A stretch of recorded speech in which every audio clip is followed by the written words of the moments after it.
Will Star carries his company on his back. But just like you love your 80s wrestling, you're living in the past. And I am CPW. You know what? I don't want to hear your response because we've heard nothing but voice.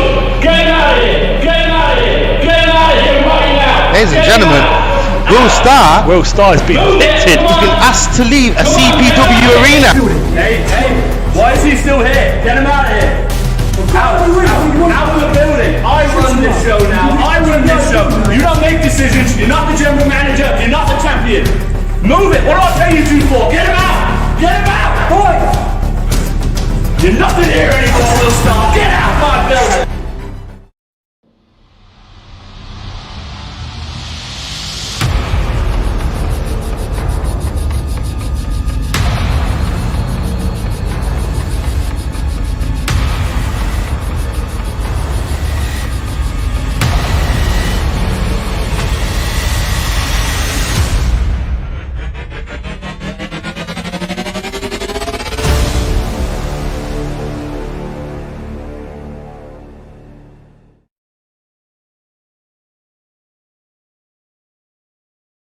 Ladies and gentlemen, Will Star's music, but Will Star is not scheduled to be here. The chosen one is not scheduled. What is this all about?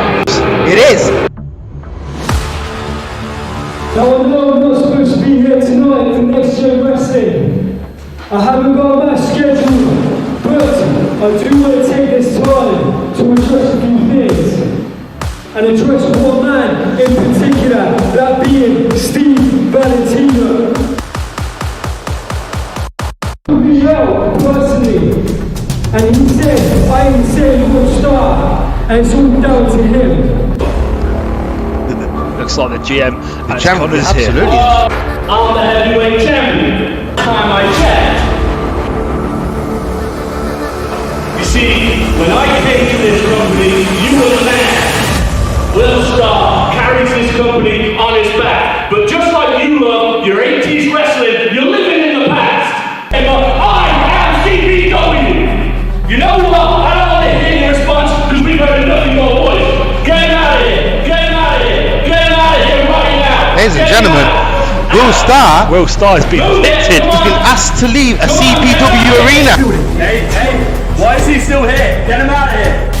Out of the building. I run this show now. I run this show. You don't make decisions. You're not the general manager. You're not the champion. Move it. What do I pay you two for? Get him out. Get him out. Boys. You're nothing here anymore, Will Star. Get out of my building.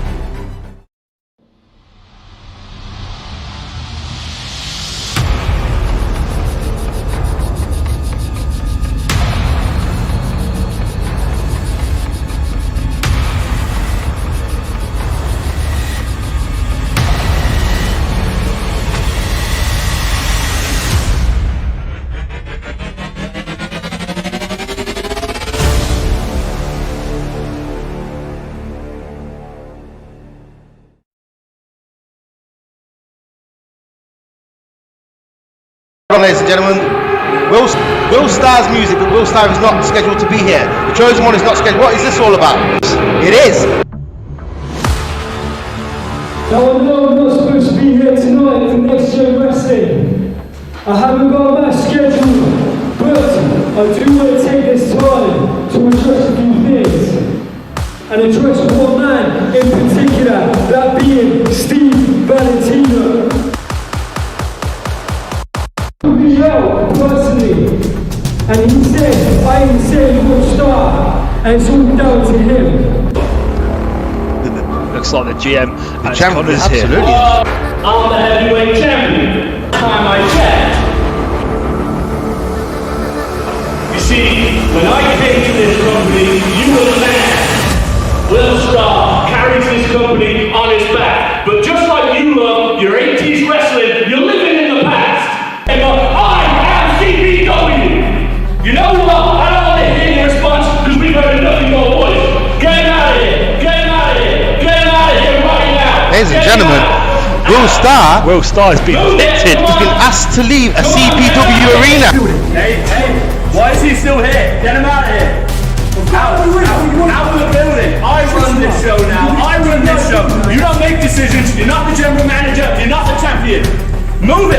pay you two for. Get him out! Get him out! Boys! You're nothing here anymore, Will Star. Get out my building!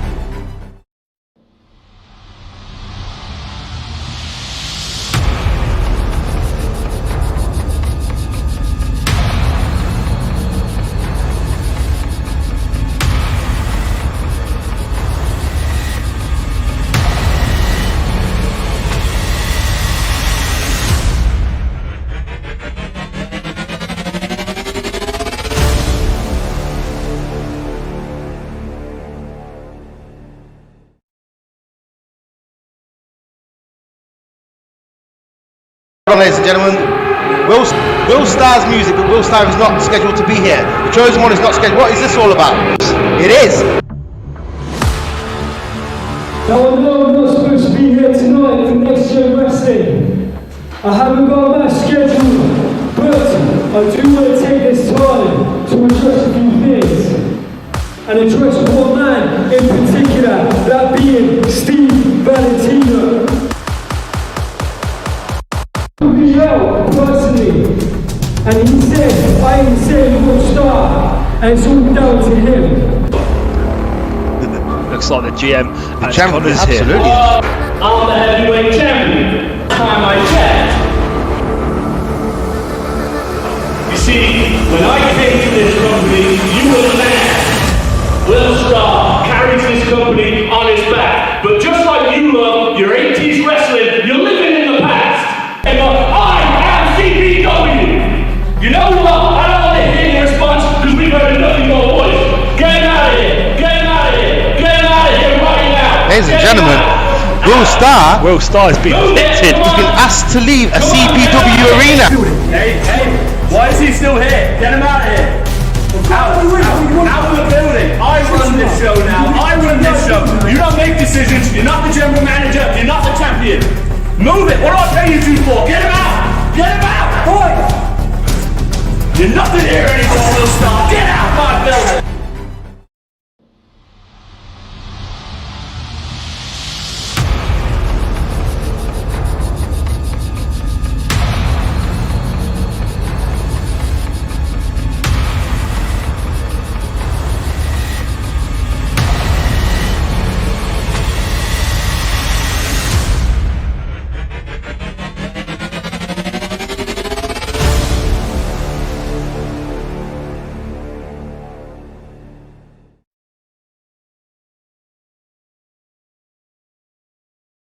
Ladies and gentlemen, Will Star's music, but Will Star is not scheduled to be here. The chosen one is not scheduled. What is this all about? It is. Now I know I'm not supposed to be here tonight for Next Gen Wrestling. I haven't got my schedule, but I do want to take this time to address a few things. And address one man in particular, that being Steve Valentino. Me out personally, and he said I am saying Will Star, and it's all down to him. Looks like the GM and champion, Connor's absolutely. here. I'm the heavyweight champion. Time I checked. You see, when I came to this company, you were... Ladies and gentlemen, Will Star's music, but Will Star is not scheduled to be here. The chosen one is not scheduled. What is this all about? It is. You just saw Nathan Lewis.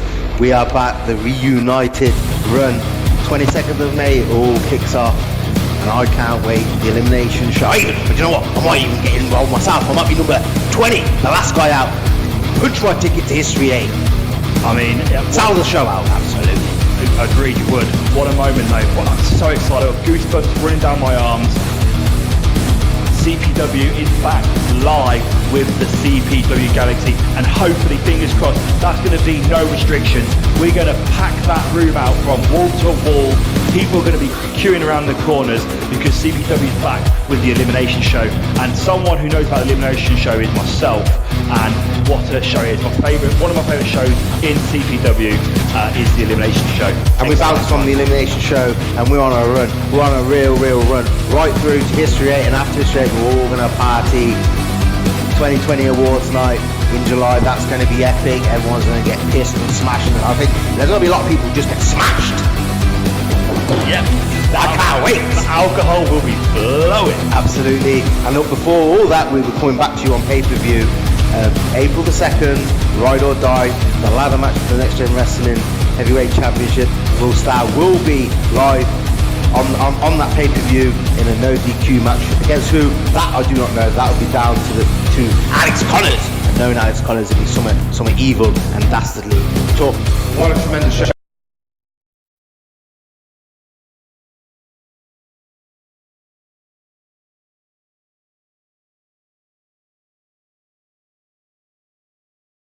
Well, as you just saw, Nathan and Lewis, we are back, the reunited run. 22nd of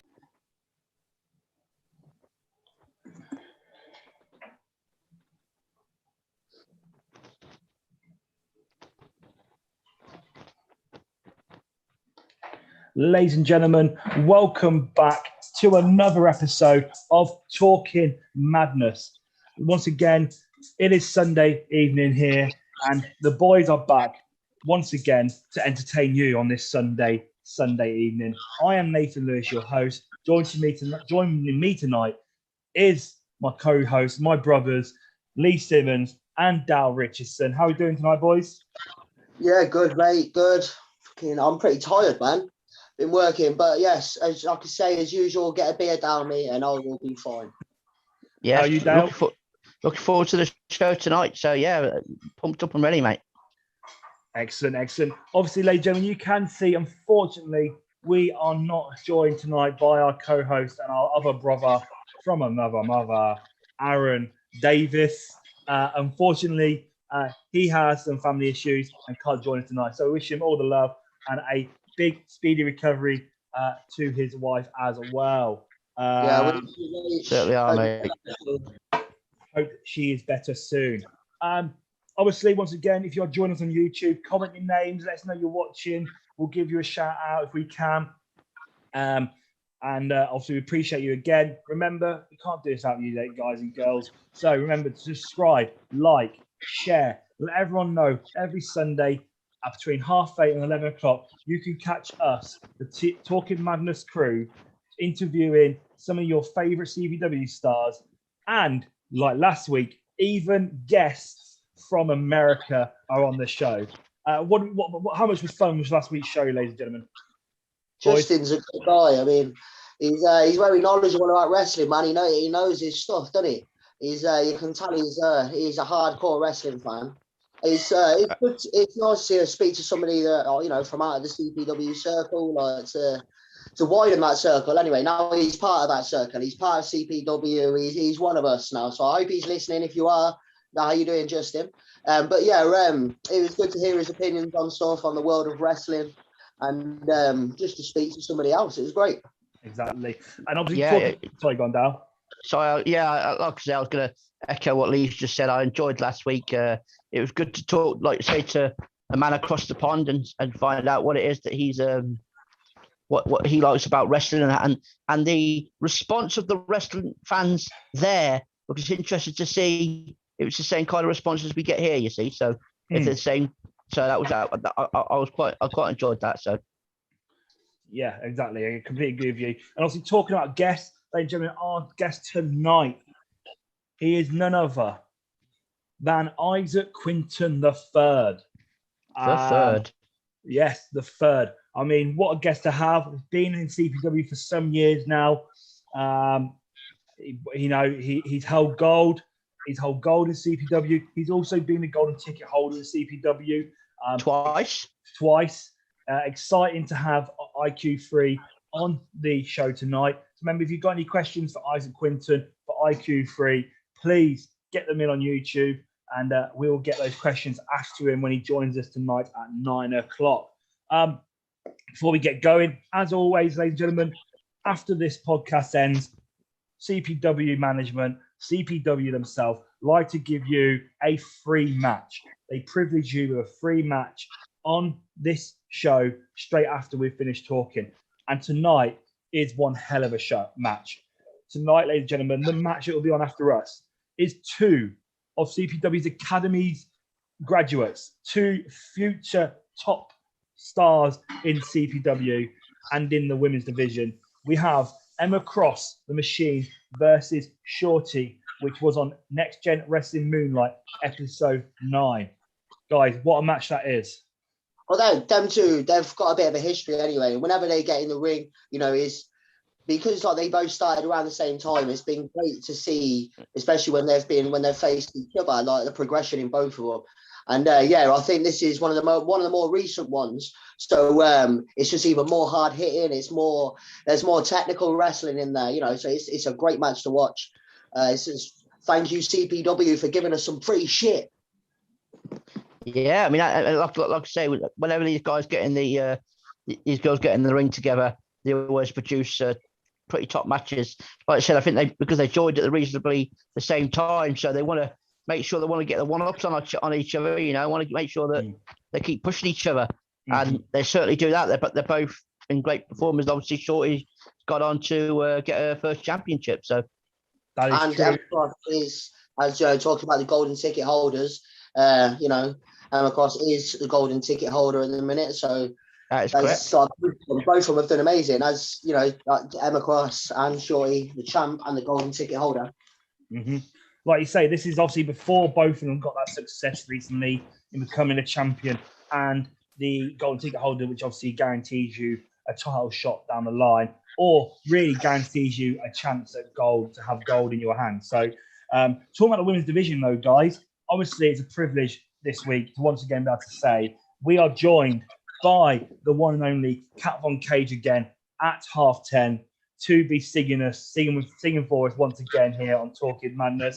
And it's a shame Aaron's not here, because I've heard it through the grapevine that she is going to be singing Careless Whispers. I don't know if it's a fact. I don't know if it's a fact, but I have it on good authority that someone has been practicing that song. And I have a feeling we could be hearing it tonight. So Aaron's missed out on a treat. He'll cry. But it's good to have Kat Von Cage back. Yeah, of course. Yeah, I mean, Kat Von Cage is a great singer and a great performer. So yeah, absolutely. I mean, it's always great to hear her sing. So yeah, it didn't feel right after having her perform at the end of the show for the last few weeks. It didn't feel right last week not having her there.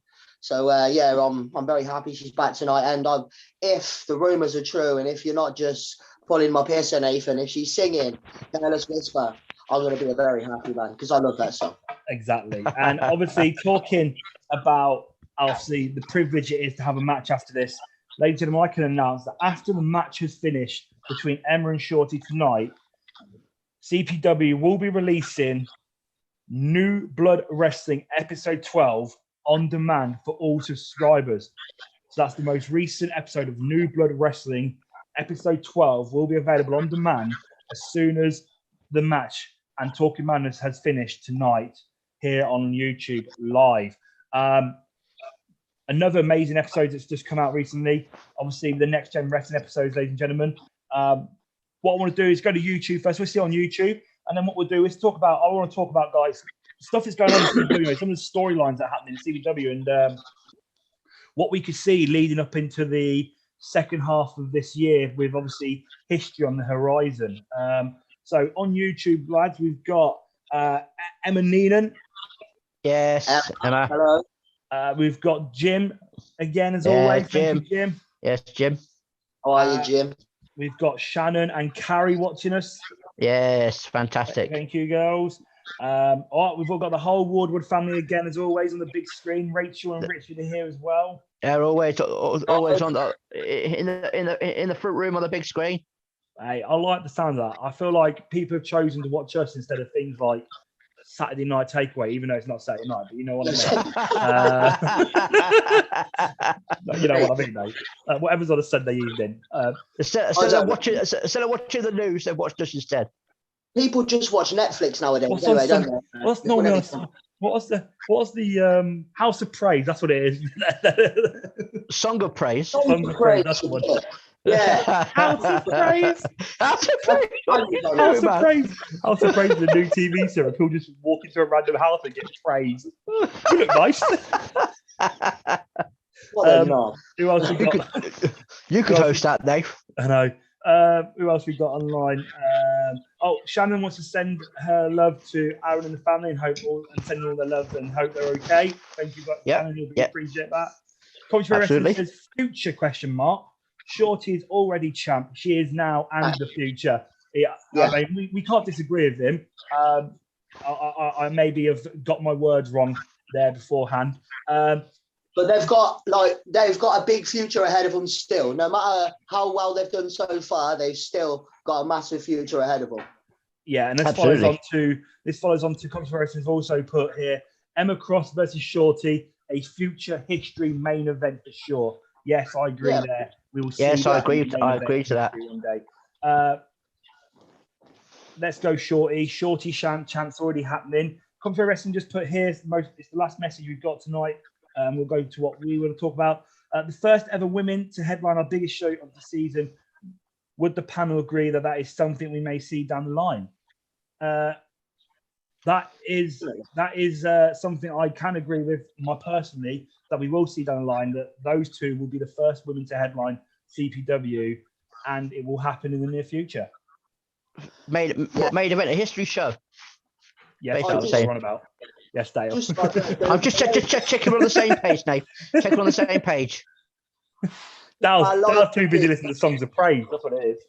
That's what I'm looking for, yeah. Well, I'm looking for House of Praise, mate. Our Lionesses main event in, any of our shows is, because they've come so far and we've got so many of them now and they work so hard. It's don't be surprised if you see that on every single show we do. Yeah, well, absolutely, definitely not. I mean, definitely they've definitely got the quality to headline and main event any show that we do. So absolutely agree. Yeah, completely agree with you. So Lee, there's a question here from Coventry Pro Wrestling for you. Before we ask that question though, I just want to get into, obviously we're talking about stuff that's been happening recently in CPW over the Next Gen Wrestling shows that have been online demand for you guys to watch at home. Obviously, one of the big storylines at the moment recently are the faction themselves, the Winter Dynasty. We all know, there's Leaf flipping up the birds to them. As we all know, the Winter Dynasty, they were on a bit of a losing streak.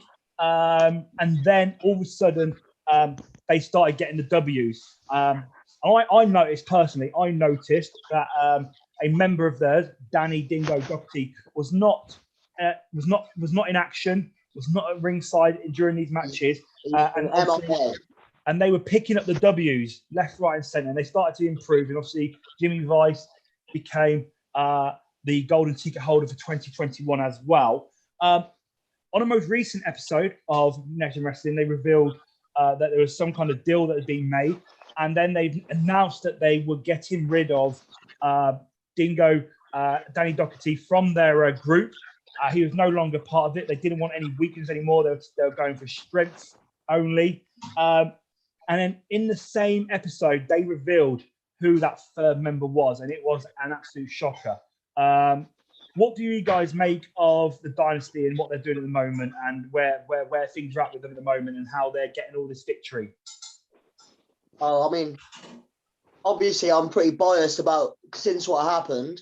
For anybody who hasn't seen it yet, I hope get out and see it.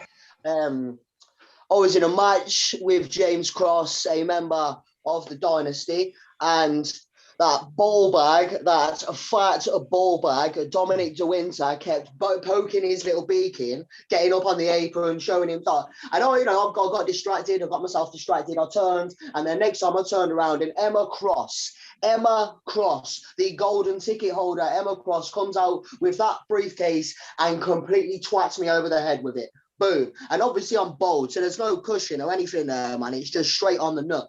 And I've got a hard head, but that briefcase is harder, and it hurt. But yes, I did see that question that CPW put up, and yes, the briefcase did break on this bad boy head, but it did knock me out as well. So, swings and roundabouts, CPW. You know what I mean? Yeah, I mean, like I said, with the Dynasty, I mean, clearly, by the sounds of it, that Dominic is blaming Dingo. So Dominic doing it is blaming Dingo for them losing their matches and their losing streak. So he's decided to bin him, and they think they could bring somebody in who can make them more successful group. That's basically what you're saying, yeah?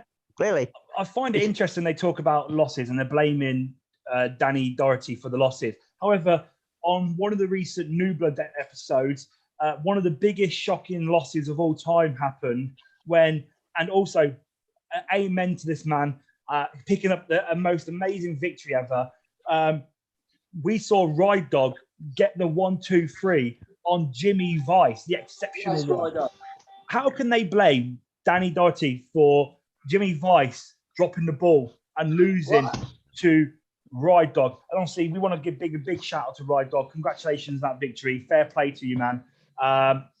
But they do have both gold ticket holders. But do you think that they're right for blaming one person for their losses? No, I mean, like, my personal feelings aside, and me wanting to tear Dominic De Winter apart because of what happened the other night, all of that aside, yeah, like you can't blame them for bringing in Emma Cross. I mean, she is, as she's called, she's the machine. She's hard as nails, and she works hard.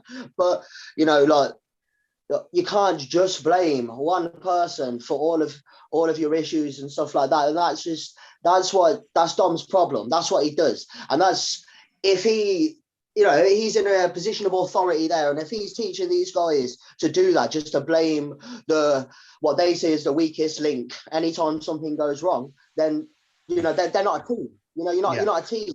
Fair enough, they're all going after that one goal, but at the end of the day, if you're not a team, you're not a family, then you're nothing.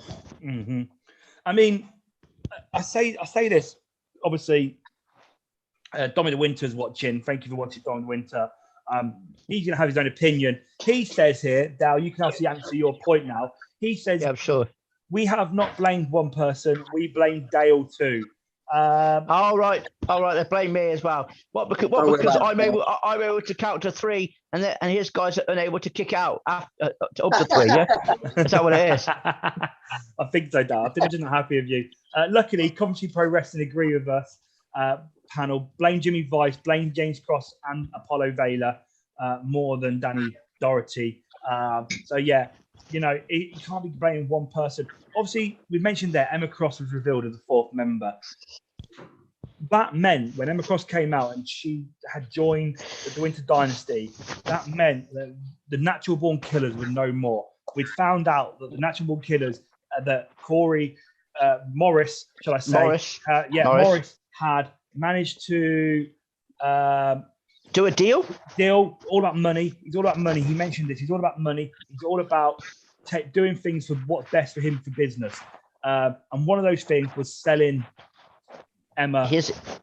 Selling his girlfriend. Dynasty. But Morris has been on a rampage, right? An absolute path of destruction. We've seen him week in, week out, just absolutely destroying people in the ring with violence, the coach as well. He's been making deals left, right, and centre. One of those deals was with Alex Connors and the Winter Dynasty as well. But obviously, Alex Connors, he managed to interfere in the match where he attacked Niall Fairchild and made it known that Morris was going after Niall Fairchild, the New Blood heavyweight champion. What do we make of that and what Morris is doing now? I mean, first of all, just say that's just something I can't wait to see. Niall and Morris go at it for that title. Yeah, it'll be great. But I mean, if you didn't like what Morris was doing in the first place, then selling off your missus. I mean, come on, man. That's wow, Morris, man. I mean, he's still, as I said, he is on a rampage. And he's still just going from strength to strength. I mean, you can't say anything more. You might not like what he's doing, but he's working for him. I didn't expect. That was a shock when I saw that because I thought that them two were connected at the hip. They were we're going to get between them, and then clearly that was not the case. Clearly, when someone hands over the cash, Morris is more than happy to let it go. But I mean, it's not all a bad thing for Emma Cross, obviously, because she's under the wing. She's obviously shown herself before to be, dastardly and mean. So she's under the wing of one of the worst guys in CPW, or if you look at it from her point of view, one of the best guys in CPW to be under his wing for that kind of thing. And she's holding the golden ticket and being in the company that she's in. It's probably only going to help her. And if there's anyone that could think of a strategy to cash in that ticket, it is Dominic de Winter. I mean, who else would you want to think of a strategy? Exactly, you're right there. But obviously, we're talking about Morris here and Niall Fairchild as well. Niall's obviously not too happy about how Morris has gone about attacking him from behind. Niall wants to fight Morris, wants to get in the ring with Morris. And I know we're seeing a slightly different Niall, a bit more aggressive in the way in which he's doing things. I think he's not happy with how Morris, attacked him and stuff. Do you think, though, obviously the Morris that we've got at the moment, the brutality we got out of Morris, if they were to have a match down the line in the near future, which is probably guaranteed, and it's for the new Blood Heavyweight title, do you think, even though Niall has always defended that title and always come out on top and stayed the new Blood Heavyweight champion, do you think, though, he's met his match this time round and will be able to defend that title against the Morris that we have right now? I mean, you can't. I don't think you can ever count out Niall Fairchild. Is the man mountain that is Niall Fairchild. I don't think you can ever count him out. But it might be probably at least his hardest defense to date. That it'll be a war. Niall will have to put something else out of the bag, definitely, than what he's had in the past few matches. You'd have to dig a bit deeper, I think, with Morris, because we all know Morris he's a machine himself. He can just go. He's like a cyborg. I mean, I don't think you can ever count out Niall Fairchild. Yeah. No, absolutely not. Absolutely not. Like I say, Niall is, a top guy. He's, being a former CPW heavyweight champion. Like I said, now being the new blood heavyweight champion, he is no slouch. So, but Morris, wow, and Morris has his, he's got the potential, as he always had, to, and now he's got one vision. He's got no interest in the fans anymore. He doesn't care about them anymore. He's got one focus, and that is winning that championship. And I think there could be a good chance that Morris could be taking that championship. And obviously, Commentary Wrestling mentioned here that obviously recently Niall has came out to make the save against Morris when he was attacking Ride Dog, and he brutally attacking Ride Dog after a match. And Niall made a save, and they nearly got hands on each other. So it's exciting times to see what happens when those two physically get in touch with each other and they get their hands on each other. We're going to be in for one hell of a battle, one hell of a fight. And I can guarantee that's going to blow the roof off whichever building we're in when that match happens. Personally, as much as I love Niall Fairchild, as much as I respect the fact that he's a fighting champion, I do think, unfortunately, when he gets to it and he goes one-on-one with Morris, the way he is right now, Morris will come out victorious on this occasion, in my opinion, and we will see ourselves with a new blood heavyweight champion. Obviously, Morris is online mentioning that he isn't for sale. He's not a gun for hire, which he definitely is, because Commentary Wrestling mentioned here, you were brought by Alex Connors to save him when he was being whooped by Niall. Which, again, Commentary Wrestling are completely correct here. He was brought by Connors to do a favour. But that's not the only thing that Connors has been doing recently, which is out of order, shall I say. We've also seen Alex Connors recently on an episode of Next Gen Wrestling Moonlight confront the Chosen One, Will Starr, in the ring, and he got him with security removed from the building. He got him removed from the building for just being there because he's the general manager. Do you think Alex Connors is stepping the boundaries with his role as general manager? And do you think he's going to regret how he treated Will Starr that night? All he's done since he's been general manager is abuse that power, mate. All he's done, that's why. I mean, I'm not saying he isn't, a brilliant champion, which he is. I don't like saying it, but he is a brilliant champion, yeah? But the reason he got himself into that position to become the champion was abusing his power as general manager. Exactly. And all he's done since then is abuse it. And I think this is one of the worst abuses of power, just because he didn't want Will Starr in the building. You know, just Will Starr came there to work that night. He came there to, you know, put everything he... You know, when he comes in, steps into a CPW building, he puts his heart and soul into the company. And that's what he came to do that night. And he was just thrown out. And yeah, I'm hoping he does regret it. I really do.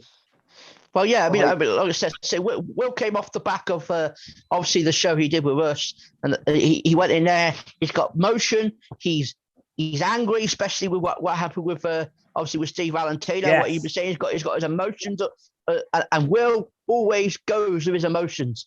And when he's like that, Alex Connors, I wouldn't want to get in the way of Will, to be honest, when he's that fired up.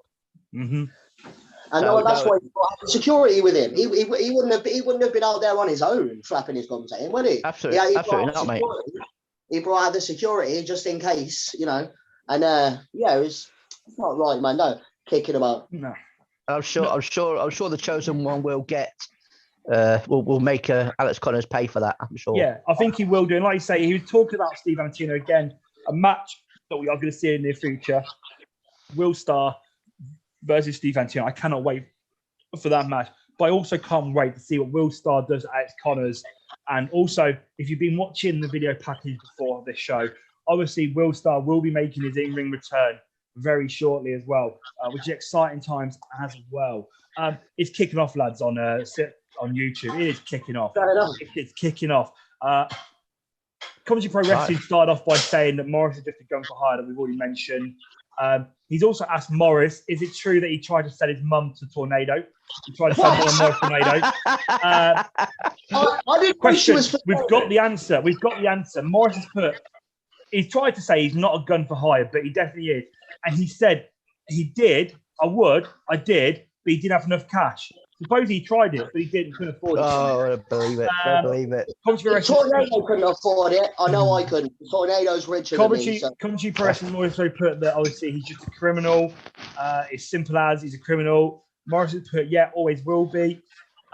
Then this is what I was talking about, where Commentary Pro Wrestling backed it up saying that he was for sale. He got sold by Alex Connors. And then mentioning here that Morris is no tough guy, that he came out to save him for being worked. So yeah, you are no more than someone who stands in the corner of the streets. You ain't no tough guy. Contra Pro Wrestling's going in on Morris. Niall is losing his gold. Easy work there from Morris. Again, Contra Pro Wrestling's put, be careful, Morris, or I'll call the real beast to take care of you. Which that goes back to the talks on Facebook between Morris and the Beast. Yes, it did. And then Dominic Winters piped up, congratulating Alex Connors on what he's done. I was waiting for him to pipe up, mate. It's always got something to say.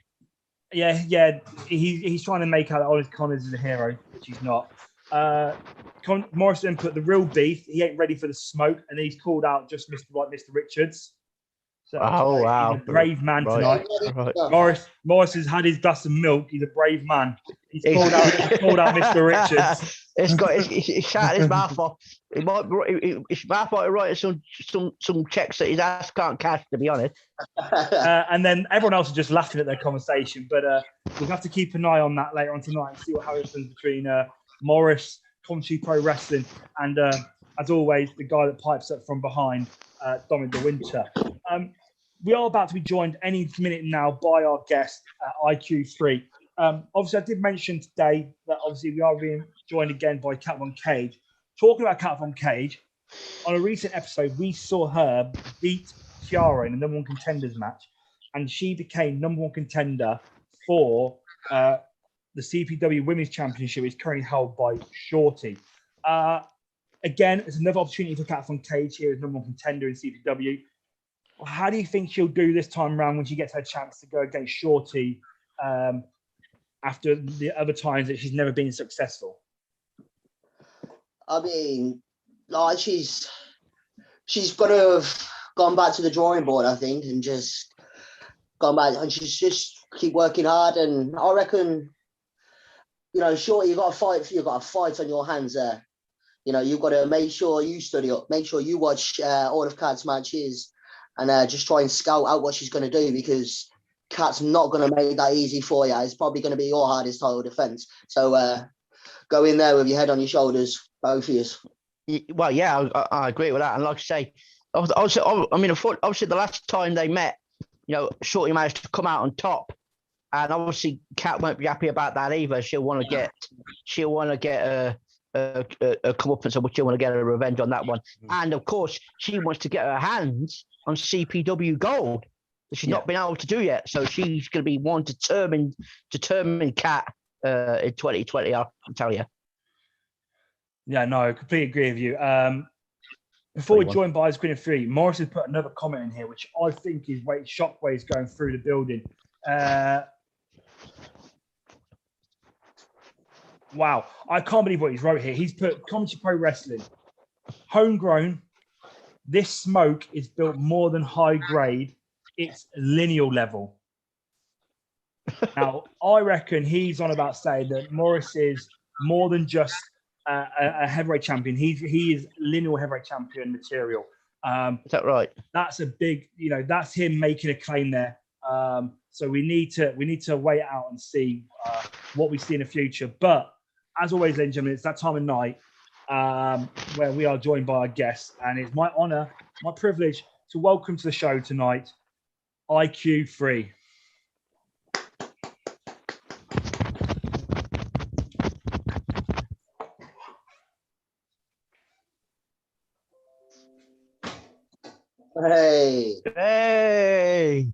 Hey guys. Hello, mate. There he is.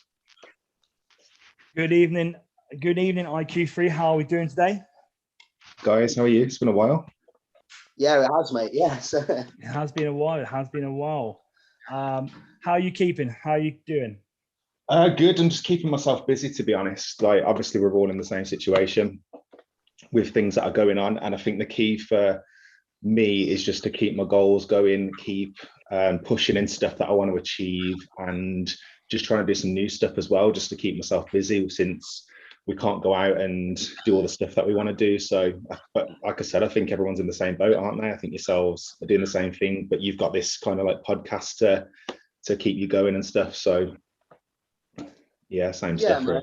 It's nice to be able to see these ugly Muppets every week, I like it. But you're still able to do your training and stuff at home, because I'm sure we'll get into you being the slightest man in wrestling, but I think in CPW you've been one of the most ripped men in wrestling. Well, if the compliment's going to keep coming like this, then I'm happy to stay on for as long as possible. I don't think I am, but I think I've been keeping the fitness going. Like, that's my number one goal. I've just had to change what I've been doing and how I've been tailoring my training, just to keep myself fit for both wrestling, for my like not mental health, but just for my own mind's sake, I guess, just to keep it all going. So lockdown 1, dumbbells were just ridiculous prices, weren't they? I don't know if any of you were searching for some, and they were more expensive to buy than gold. And when I managed to get my hands on some of them, it just changed everything really. But I've been doing a lot of bodyweight work, a lot of calisthenics, and that's kind of where my passion has gone into fitness now. So all of the cool stuff you probably see on Instagram, where people are doing these ridiculous handstands and muscle ups and all that kind of stuff, that's where I've been trying to change my goals to try and achieve that stuff, instead of just lifting weights and that in the gym, which we can't do. So I've literally transformed my training over to that now, and that's what I do as my regular training. And I do sort of CrossFit on the side as well, because that's a mixture between being strong and being physically fit, and that's the best I can replicate wrestling training. So I've been doing that a few times. Muscle ups are a bit. Honestly, when I first tried it, I was like, "What?" But it's it's technique. People think it's a difficult exercise, and it's not. Once you get the technique, it's fine. And I kind of achieved that in lockdown 1, if we call it that. And then I've just been trying to progress that kind of stuff. So just to keep my strength going, I'm pretty sure I can lift Nathan up now. That's a hard task, that is. That's my next goal. He's been hitting the exercises, yeah. He's been hitting the Snickers. I don't know, mate. You know, he's. Hey, I've been working out a little bit. I've walked to the shops instead of drive. I was gonna say, working out. I mean, I'll say fair play to you because I've seen some of the stuff you posted, and I think we discussed this last time we saw each other. And just the way which you like say some of the stuff is incredible. And I think if I'd tried it, I'd end up on my face because I can't lift myself, to be honest. I would say you definitely would, Nathan. To be I'm perfectly definitely honest, a fail. I'd like to do that. I feel like we should do it as a YouTube video. Me like a little thing where like IQ3 and Nathan are in a room, and like the game, like the old game you used to play like on skateboard and like skate and stuff, or like when you play football, you play horse. With like IQ3 picks a skill to do, and then I've got to try and copy it. And yeah, do you know like Sheamus does those workouts with all the different wrestlers each week? Yes, maybe I should start that up with the CPW roster and see if they can keep up with the workouts. Yeah, mate, give it a go. I'll tell you what, that would be interesting. How many Dale, first up. How many superstars Right, can IQ3 kill in a workout? Yeah, exactly. Obviously, as always on this show, we do like to get questions in from the fans watching us. As always, he's the man that speaks too much. So we've already had a question in from Dr. Winter, which relates to what we're talking about, learning new skills and obviously you changing the way in which you do your fitness stuff. He's asked, what new things has IQ been up to? What new skills has he been learning that are non-wrestling related, aka basket weaving, knitting, any unusual things you've had time to get into? Not as strange as that. I don't know why he thinks that those would be my go-to things. I know I'm the smartest in wrestling, but like not boring hobbies. Like I'm not that bad, surely. I've been learning keyboard, piano. Okay. It's my main out of training sort of hobby. So I bought myself a little keyboard and just like downloaded an app from, the usual place, and just trying to learn songs and stuff off it. So just trying to keep my mind active. So my work and stuff is quite stressful. I've got a couple of jobs and they're quite stressful. So it's a bit of downtime as well. I don't want to sit there binging Netflix stuff. And I know we've all done it, and I've done it as well, like from the Tiger King stuff through to whatever stuff's on now. But you don't want to spend my life sitting there watching Netflix and just, so just to unwind, I've been doing that a bit as well. And how I'm seeing now, I'm seeing IQ3 in the tops, at a piano with a whiskey, and then Cat Von Cage singing a song, in an evening dress. That's duet in it now. Duet. That's what we're getting, a duet out of this now. Yeah, we can do that. You probably should have mentioned that. Coventry Pro Wrestling, they're going to have you doing that at the awards night, playing the piano for the fans at the awards night. At least it's not knitting on the way down to the ring. That's pretty cool. How you found that, though, learning something like the keyboard piano? Because I remember trying it when I was a kid and I could never get into it. It's hard. I think it's hard. I can speak a bit of Spanish and stuff as well, and languages and other stuff that I'm trying to learn. And I'm trying to get into a couple of others as well. But I just realized that when you're older, you always think, I wish I did this when I was younger. I wish I just picked it up when I'm just learning and just absorbing information. And then you've got time to practice it on the regular. So I've got like a goal sheet where I just write down everything that I want to achieve and some of that's on it. And I'll give myself time frames of how long I want to spend on it a day. And you get into a habit of doing it for a bit and then you drop off, and then the next day you drop off. I can understand why people don't stick to diets anymore, because I always turn around and I'm like, why can't you just do that? It's easy, you're just eating food. But you start it for a bit and then you stop, and that's when you struggle to get back into it. If you keep going, then you pick up the habit and it just becomes like a normal part of your life. So that's the tricky thing, consistency. No, there's some wise words there, I think. And like I say, when you've got to put your mind to something, that's the main thing, is once you put your mind to something, then you can continue to work on it, continue to play on it. I think that's where me personally has always struggled, is like I get too distracted too easily. And that's when I'm trying to learn something new, and I just never go anywhere with it. But fair play to trying to learn something new. And like I say, language is always helpful, but also obviously, hopefully we'll see you one day playing a keyboard song or piano song for us all at one of the awards night. We've also had a question here relating back to the fitness stuff that you've been talking about from Commentary Pro Wrestling.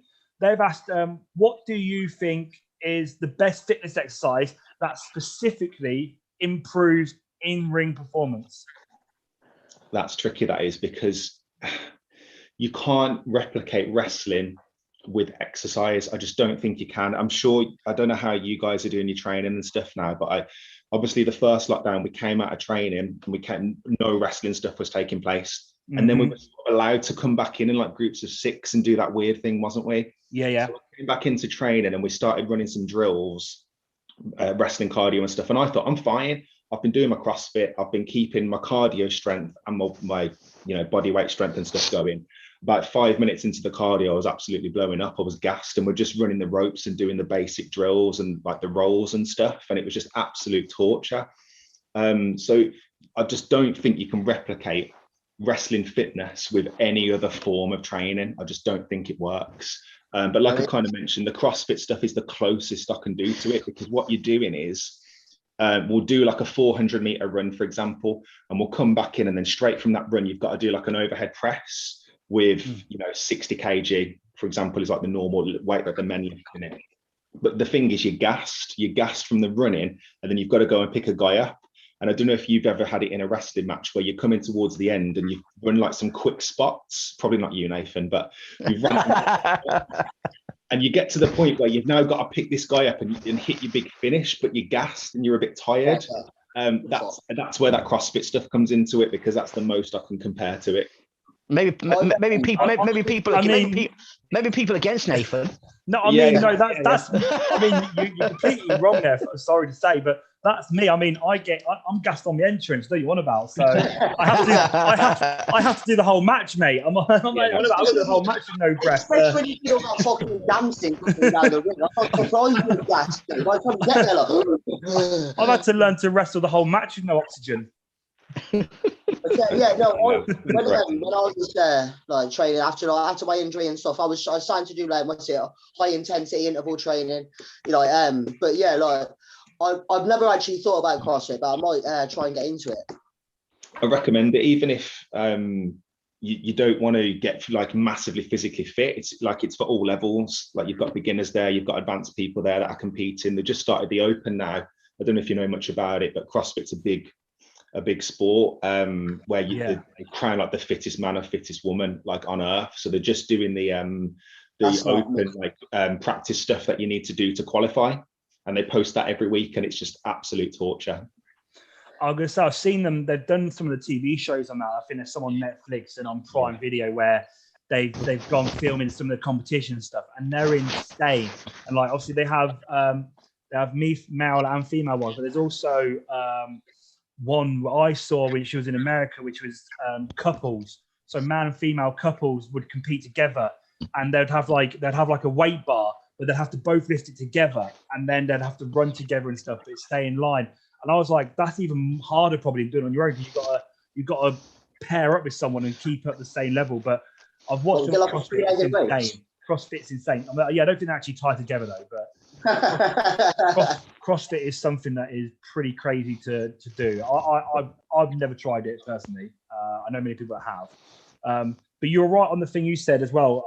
People always said to me that as a coach, what can you do outside of wrestling to train the in-ring stuff? And the answer I've always said is you can't really. You can't go to the gym and replicate in the gym anything you're going to do in the ring. The only thing you can do is, like I say, keep up your fitness levels and keep up your strength, so that when you do the in-ring stuff, you can then progress that quicker by being physically fit. But it's one of those sports where there's no real specific way to train for it outside of the actual training sessions. Yeah, I think the tough thing with wrestling is you can't pace yourself. And I don't know about you guys, but you've obviously got the start where you're either on top or you're not, but you will get a point in the match where you're on top and you just want to get your flashy stuff in and your cool stuff.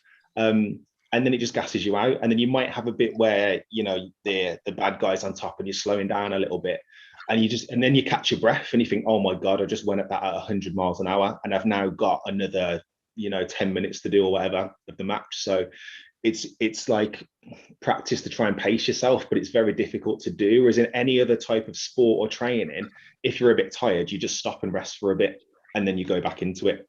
Even with CrossFit, you can scale it down. You might have like 20 burpees you've got to do, but you just slow it down a little bit and pace yourself, even though you're working towards a time. Wrestling, you can't do that because you've got to do the next bit, the next bit. You're still performing as well, aren't you? You're not just thinking about, like what you're doing next and, like what, your fitness, your physical stuff, you're still performing. Like you can't just go blank. You can't just like not care about like the crowd or, the camera or whatever. You still got to play to that. So it's extra things to think about on top. Yeah, it's hard. But, I've been gassed out in matches, and then when somebody just puts a headlock on me, I'm like, oh, thank you. Stay here for 5 minutes, man, please. Still got to work it though. But then Dale tells you like, it's 8 minutes in and it's an 8-minute match. You're like, shit, come on, go. Someone thought you're too slow, mate. You need to go quicker. No, it's not. It's not Dale. You're wrong. I don't blame you. I'm not Dominic doing so. Right? No. Someone's not there, isn't they? Everybody else blames me. So, like you say, obviously you've been away from wrestling now for quite a while because obviously this pandemic's happened and lockdowns. There've been lockdowns and everything. And you've mentioned already that you've got some goals for 2021, fitness goals that you've been doing, learning some new skills. Country Pro Wrestling have asked. Apart from them, what other goals have you got for 2021? Especially now with the things like we know that things are starting to ease up again. There's a few things at work and stuff that I want to achieve, like professionally, with where I'm going with my career. So that's taking a bit of a precedence at the moment because I've just started a new job and things. And then in terms of sort of wrestling comeback, it's been quite difficult because loads of stuff has been going on in the background, hasn't it? Loads of negative stuff in the wrestling world. And I think all of us have questioned about being involved in it, like on and off. I don't know about you guys, but personally, I've been like back and forth between the love of what we do and how we're coming across to the sort of wider world and how we can be better and stuff. And it's either like you walk away from it or you be a part of like the change and stuff. So I'm really focused on sort of coming back and being a positive influence. And I feel like I always have been a positive influence in a locker room in terms of professionalism and how I think people should act backstage. But what I think I haven't done is challenge people that I haven't seen do the same sort of thing. And I always think I'm leading by example, but I'm not challenging stuff. So part of my goals is to try and help improve wrestling, basically, so it's a better place for everybody to be in. So that's definitely something I've thought of recently. And then other things are just personal goals, like things I want to achieve before I decide my time's finished in wrestling and I don't want to do it anymore. So there's loads of stuff. There's loads of stuff there that I want to achieve, but I'm just starting off small with sort of coming back, getting that regular training in, making sure that my matches are crisp and clean, and then start working towards, right, I want to, build myself up in this character or this promotion or win this title or whatever it might be. I'm confident in what I put my mind to, I'll achieve, because that's just the type of person that I am. So that's kind of the overview of it. Fair play. Cool. I like them, and like I say, the one about the negativity that's been going on and everything. We've had discussions on that. It's had a big impact, like I say, on the world of wrestling. There's been a lot of talk and stuff, and how people now act and behave, and how people treat themselves.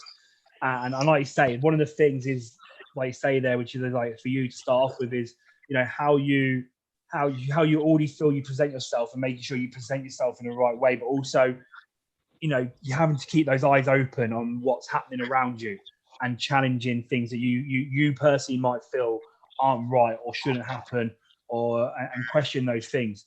And again, like I say, with anything, negativity comes. People that do reality shows, actors, actresses, they get negative feedback. Musicians, wrestling is just, again, I think it comes into where if you're doing something which has an opinion behind it, which is like wrestling. Wrestling is a very opinionated thing. You either like a wrestler, you don't like a wrestler. You either like a match or you don't like a match. When opinions become involved, that's when I think you have a lot more negativity on things, because it opens up the ability to have those negative opinions, because people can either disagree or agree with something. And that's no different to the world of wrestling, especially obviously the stuff that's been going on in the world of wrestling and stuff that's come out. but the negativity, like I say, has had a big impact on it. But it's now the job of wrestlers like yourself, myself, and promotions to come out and do the right thing and to step up and to make the positive changes, in my opinion. Yeah, I agree.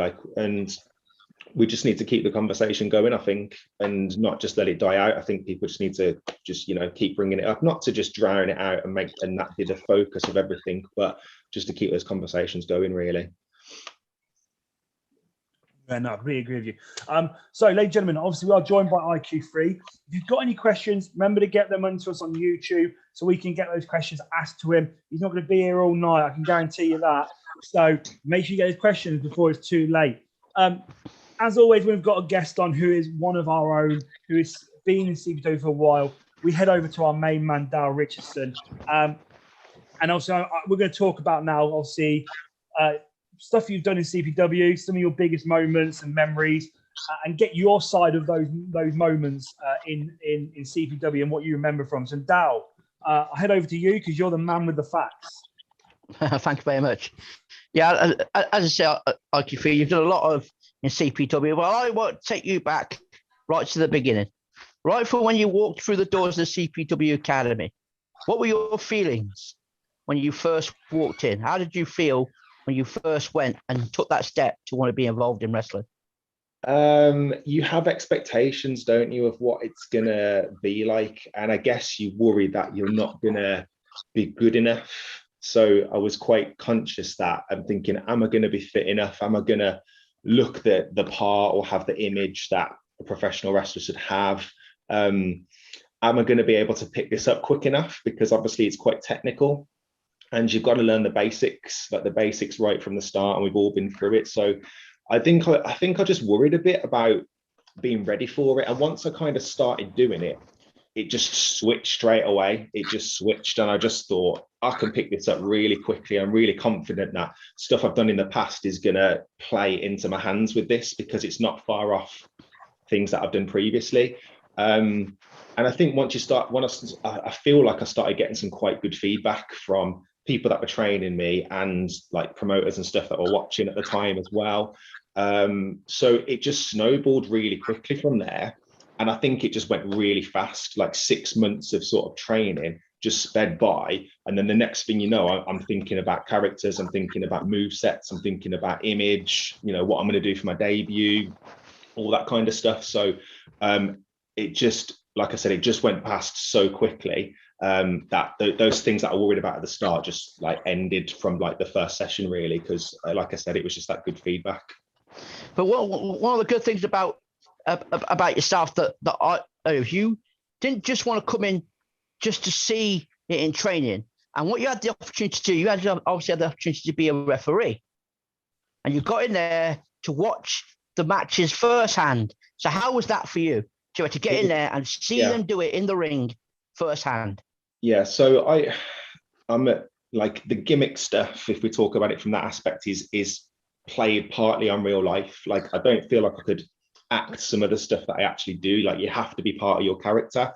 And I'm an analyzer, I'm a statistician, I've got qualifications and stuff in those sorts of things. So I think about everything like a chess game. I think about how I'm going to win from the start. And it's not just about jumping from A to B. It's going through all of those different paths. So I want to learn how everybody does everything.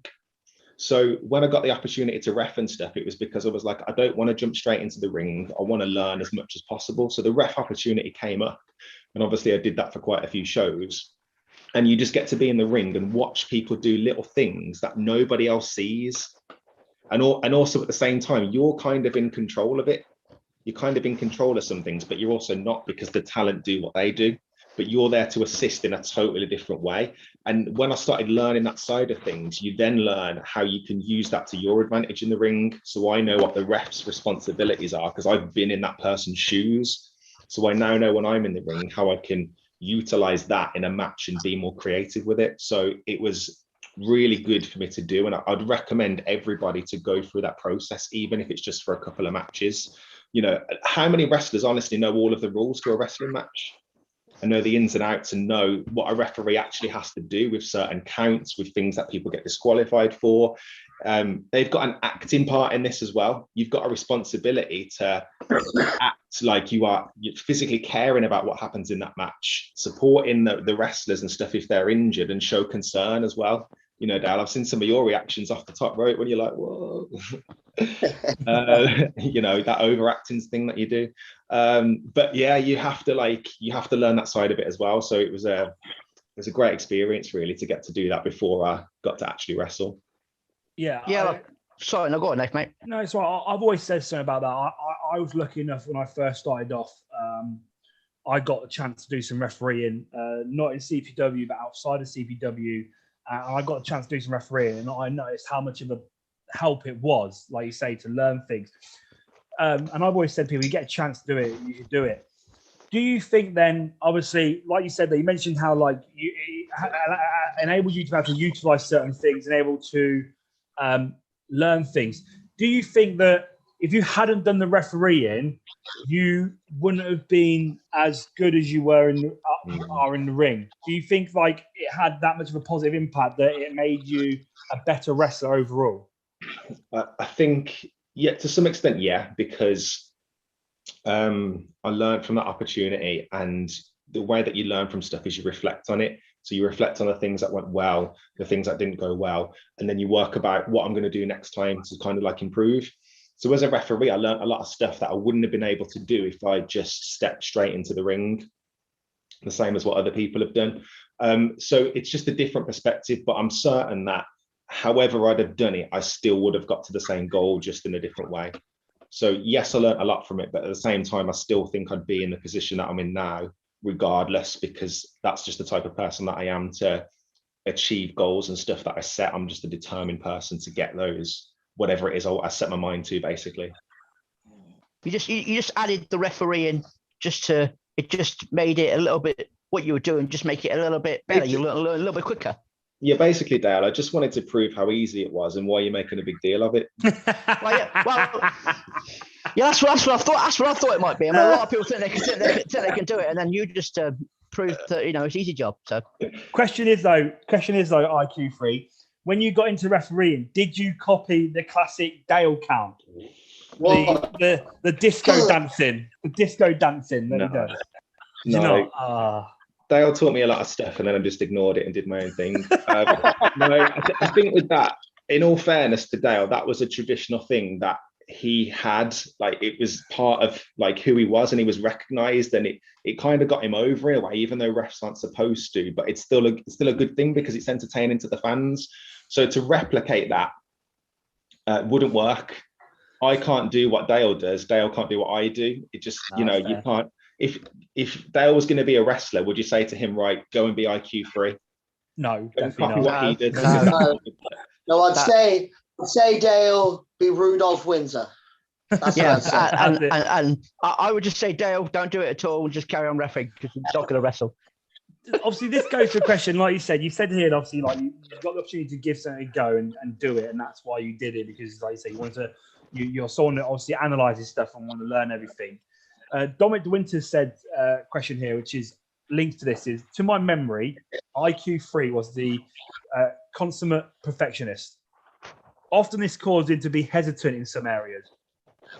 Has this continued? Is there still a resistance to do anything unless you can do it perfectly? That's a good observation, I guess, because that was a thing which kind of held me back at the start. Because what happened was, when we got this character and stuff together, I lived and breathed it in a way, in terms of how that person should act at all times, to the point where I thought IQ3 wouldn't do that move because it just doesn't suit who he is as a character. So it kind of hindered my progression to develop wrestling skills, because I was like, he's a technical wrestler, so that's kind of all he can do. And I stopped doing certain moves or even trying stuff out because I was like, that's not what IQ3 would do. Instead of working out how I could use things that I can actually do, which is some cool stuff, in my wrestling matches and still be in character doing that. So I'd say for the first 12 months, I don't really rate any of my matches because it stopped me from doing half the stuff that I wanted to do. And then when I realized how I could actually incorporate it, and I realized I had loads of stuff that I could actually do that I wasn't doing. I literally wasn't doing it in matches. You wouldn't even see me go to the top rope and do a simple move off the top rope. Like, I was capable of doing it. I just wouldn't do it because I thought IQ3 wouldn't do it. And he needs to be technical, and then he needs to get the intelligent advantage and not be flashy, but you can still do that. So yeah, to extent, yeah, he's right. It definitely stopped me in certain ways because I was over analyzing every detail of the character. And sometimes it doesn't need to be that. It just needs to be on the fly and just something fun that you want to do. Commentary Pro Wrestling ask here, obviously talking about the development of your character there, and obviously how you doing things that only related to what you would do as IQ3. Commentary Wrestling has asked, can IQ3 reveal some of the long process that he had with management in the development of the Issac gimmick? It was just a lot of conversations, really. So I always had in my head that what I wanted to do as a gimmick was something that I am, because it's easier to not act, but it's easier to make bigger. So I think everybody's character is like a bigger version of themselves, and you two can pretty much relate to that. You're being yourself, and that's the best way that you can do it. We've all seen wrestlers in the past that have been given a gimmick, it doesn't work, and then something works and they're like, why does that work? Because they're just being themselves, just a bigger, more elaborate version of it. So the intelligent thing and believing that I'm smarter than people, to some extent, there's like truth behind it. So I spoke to some of my friends and stuff about different parts of my personality and which one would work, and they kind of pitched the same ideas about this intelligent stuff. And then when I went and spoke to some of the management, funnily enough, that same week, they pitched the same idea to me. And I was like, well, that's strange, because that's literally the way that I was going with this. So we kind of agreed that's what it was. I went away and came up with a name because I wanted it to spell IQ. And I pitched a few ideas, and I kind of was adamant that this was the name that I was set on. And then we did some promo stuff. So we just did some promo work, and I sat in a room with a couple of the guys from management and stuff, and they just started asking me questions. It was like, get into character, walk into the room, sit down and be the gimmick. And they started asking me questions, and I started being this kind of like arrogant, like smart person that would just look down on the people for even having the audacity to ask me these questions. Like, who are you to even ask me this? And I feel like I got their backs up a little bit, and they was annoyed. And I remember one of them saying, like, I just wanted to hit you. Like, you were just so smarmy, and just, you just had that thing about you that I just wanted to hit you. And I was like, right, I've got it then. I've got this. This is what I need to go away and develop. So that was kind of like the start of how it happened. And then the next couple of shows, I just did promos. So I'd come out and there was like, just promo the fans, explain who you are. And that was brilliant, because nobody gets that time to explain who they are as a character before they go in. And it's much easier to talk about who you are than it is to try and develop it and act it in the ring. So I got the chance to go in and just belittle Coventry, from a person from Birmingham coming in thinking I'm better, even though Birmingham's not even that great to some extent, but I think it is. They just hated me for it, and I could just play off that. I could play off the smart stuff, calling everybody stupid in a way, and just get people's backs up with those sort of quick remarks, that quick sarcasm, or those intelligent remarks, and just act like I'm better than people. Everybody hates that, don't they? So that's kind of how it worked, really. And I got the opportunity to do that, which really helped like push the character forward. So that's how it started, really. I think I remember the first time you went out into the ring, and obviously I don't think anyone knew really what to expect in regards to, you never know when the first person steps, that first time you step through the curtain, how they're going to react or how they're going to take things. And obviously, like you said, you were going out to do promos and promo only.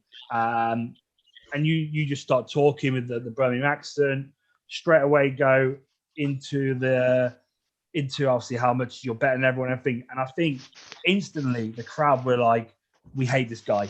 Like, they were straight, as soon as you start about a sentence in, they were like, no, this guy's not for us.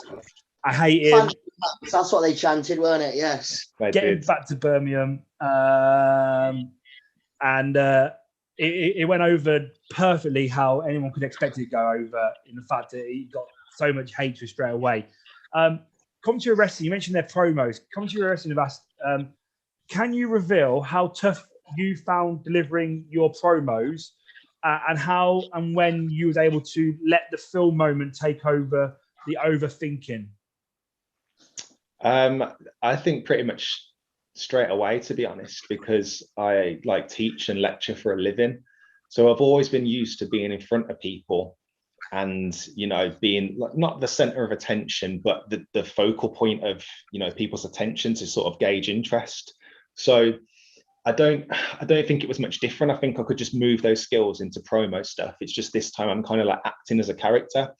But as a teacher, when you're standing up in front of people, if you're having a bad day, you've still got to like put a bit of a face on and like sort of entertain whilst you're trying to engage people. So I just feel like I just move those skills over into standing up in front of 100 odd people in my pants, delivering a message about being better than them all. So to some extent, I did find it quite easy. I didn't really analyze the delivery. What I did analyze was the content. So when everybody else is practicing, you know, their matches and in their head thinking about what I want to do to beat this guy, I was in the back delivering my promo to myself, and I was going back and forth. I'd practice it about 10 times. So I was there going through, I had some notes of general things that I wanted to say, and I'd just be there practicing it, drilling it. This is what I want to say. This is when I want to pause and look at people. This is when I want to deliver something in a bit more detail. And what I did was I just put too much into it, because I was getting booed that much that I couldn't deliver half the stuff that I wanted to say, and I had to skip it. And I wanted to make sure I give them this whole story, and I didn't need to. I just need to cut it down, give a couple of points, make them hate me, and wait for that to come back, and don't speak over it, because that's the key part of delivering it. And then just making sure that you've finished it, giving them what they wanted, basically. So that was the only thing that I analysed, the content. Would you say you was a little bit like worried slightly going out there for the first few times in regards to, you know, making sure, because were you worried about making sure you get all the content in then, rather than how you were going to say it? Yeah, because I was like, I need to explain who I am. I need to explain where I'm from, why I think I'm smarter than people. I need to give them some form of like insults to put them down a bit, to show that I'm a bad guy. I need to have a story from start to finish. You can't fit all that in like 3 minutes. It's just impossible. And when they're booing you for like 30 seconds to a minute of that, or even before, every time you try and speak, there's just no point. And what I realized was sometimes it doesn't really matter what you say. They're not going to remember all this and go home and think about it. And then the next show go, oh, these were all the points that he said. They just remember this guy tried to think he's better than me. I booed him. I don't like this guy, and that's basically it. That's basically it's the emotion that you want them to take away, not all of the content. They're not following it like Coronation Street in that amount of detail. They're just taking away some key points from every single person or every match to decide whether they like them or whether they hate them. Yeah. Okay.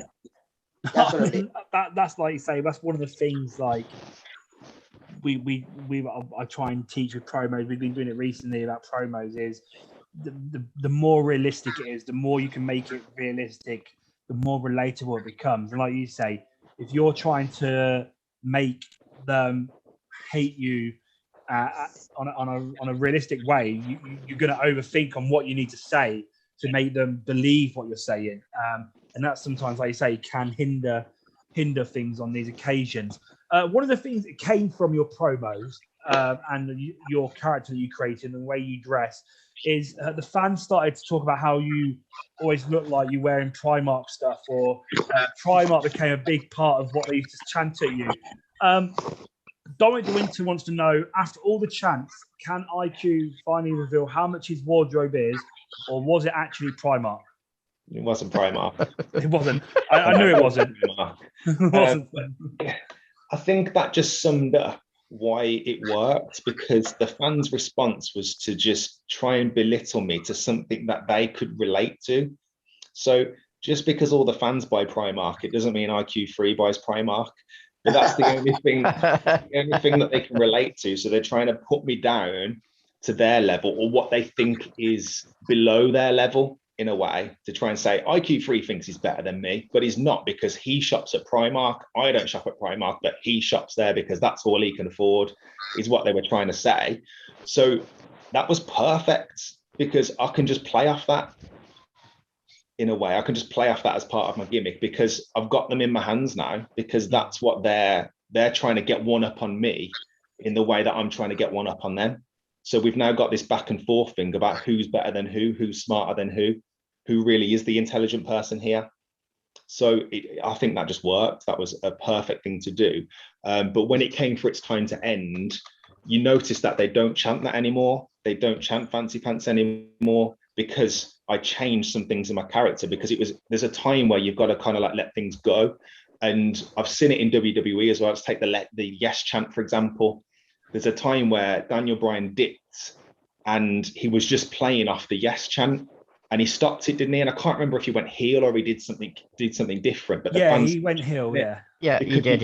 You've got to leave it before it gets too stale. Stone Cold with his what stuff, it was great at the time, but there's a time where the chant becomes bigger than the wrestler. So I was very conscious that even though I was riding this wave of fan reaction, which is what we all want, you've got to try and change it and develop your character at some point before you get too stale and you just become known for the chant and not everything else you do. Yeah, I agree. I agree with what you're saying, mate. What was that, mate? Go on. Just quickly, do you think maybe there was a danger of that? Like, I mean, it hasn't happened, and he's gone past that. But with the KFC chant, do you think maybe there was a danger of that with Alex Connors as well? Yeah, like there could have been, but he's done the same thing as well, which is all credit to him, because he's someone who's kept a character going and it's got that longevity, and he's developed it where he's kept that core, the core values about who that wrestler is, but it's moved on now and it's something totally different. And I bet nobody even really thinks about that anymore, but he could also bring it back at any time, which I think is quite clever. Because any time where something's developing, you can go back to that character now and then move that onto another level. So he's got it in the background, but he doesn't need it now because the character's moved on, and he's still got that heat and stuff that he wants. Yeah, like you say, this like say you start off with those promos and getting all that reaction worked perfectly for what you wanted to achieve. And like you say, eventually having to change your style so you don't become style is the right thing to do. You mentioned that obviously after you finished doing the promos, obviously you would have gone on to doing wrestling. Dal, what was the first match then that we saw Isaac Quinten third in? Well, like I said, the first thing that I ever saw your in-ring debut was actually at the elimination show while he was still refereeing, and he actually, as the referee, got into the elimination match. Yes, you remember that? Yeah. So that was good and bad at the same time. So I just remember it was always a spot that was going to happen. So me and Dale were on the outside officiating, making sure both feet touch the floor. And then it came to like number 21 or something, and my name gets called out, like my actual name. And I just remember someone go, "Who?" like that, and I'm thinking, oh wow, this is a great start, this is a great gimmick. But I just played it up, and I was like acting like I was shocked that I am in the Rumble, what are you talking about? And then I was just saying to the fans, like a bit of back and forth, like, shall I go in there, and it was the kids that kind of got it going. It was like, yeah, go in. So I just gone in, got that big sort of like shine stuff, just like being a good guy stuff in a way. And then I think everybody just ribbed me and got me to stunner them all and just do like stupid stuff, really. So all of that stuff happened. I get eliminated and I'm supposed to continue to ref the match. But as I got out the ring, I ripped my trousers, because I'm in like smart suit trousers. I ripped them all down one side. So all of that's ripped. And you're just like, oh no, what do I need to do? So I just kind of like crawl out the back, and I've just got this massive rip, like those popper joggers that everyone has when they rip. Yeah. It was basically like that. So I was like, this is a great moment, because I finally get to be in the ring, and also I've just done the biggest fashion malfunction. It's all right. Do. So Dal's ripped his trousers before, so don't worry, you're not the only referee. I have. You're perfectly fine. Dal does it on a regular basis. It's like regular tradition. But yes, so like I was saying, I mean, I've got 2017. I've got promos. We've already got into the promos, so I'm not going to. How did you feel about that moment, though? Obviously, you've been training up to that day. Obviously, you've been given the opportunities to do the refereeing. How did you feel getting that in-ring chance, though, to go in there and actually just feel what it's like to be in the ring as a wrestler? You go through a mixture of like nerves, because like I said, when that first thing happened and everyone was like, who's coming in again? Because they're not going to know me, are they? You just feel the worst. You feel like this is the worst thing that's going to possibly happen. And very quickly I thought, how can I switch this around before I even get into the ring to just at least get them to care that I'm going in as a referee? And I wanted to play it a bit like I'm not experienced and I don't really know what I'm doing because I'm a referee, and no referee should be going in there kicking everyone's ass in a way, should they? So it was quite difficult. So again, what I did was overanalyze it like I always do, and then also think, forget it, I'm just going to do this, and then just go in and just be lively and be animated and try and get people's engagement and stuff. So yeah, overanalyzed it, and also just thought, let's just go for it and let's just see what happens. If I don't give it 100%, then I'm going to get out there and regret not giving it a good go, basically. So, and luckily it did pay off. Luckily I got quite a good reaction and stuff when I got into the ring. So that was kind of like the thought process. Yeah.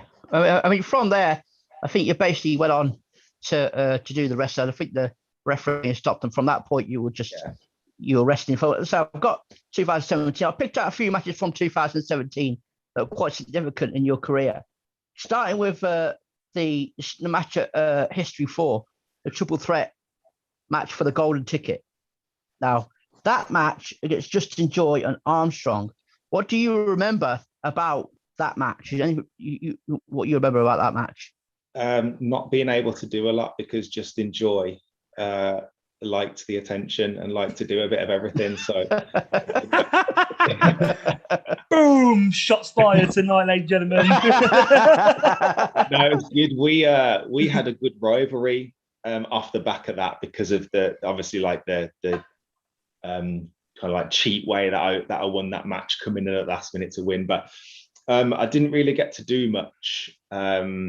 But I kind of knew that I was gonna win, and this was gonna push me on to the next sort of level. So I got to do a few bits in there, and it was just just a little bit sort of in and out, and then I spent a lot of time out the ring. But I kind of needed to do that to get that sneaky win to push the character forward.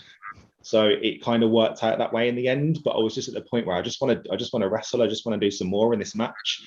And for a lot of it, I was outside. But there was a few sort of comedy moments in there, and a few little things that weren't planned, and they sort of worked.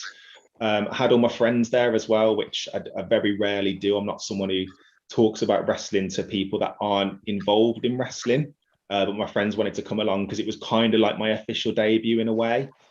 And I was on, I think we opened the show. I think I was on first as well. So I could consciously hear them shouting stuff at me and just having a laugh between themselves and doing that usual like lad banter and stuff that goes on. So I was kind of had that in the back of my mind as well about that stuff going on. I was trying to like push it out whilst did what I needed to do. So, but I think it worked. I think it paid off because I then got to carry that golden ticket around and just fake cashing it in on literally every single wrestler that held a championship. Yeah, but like I said, that was a significant moment, like you say, in your career, having that ability to be able to cash in whenever you wanted.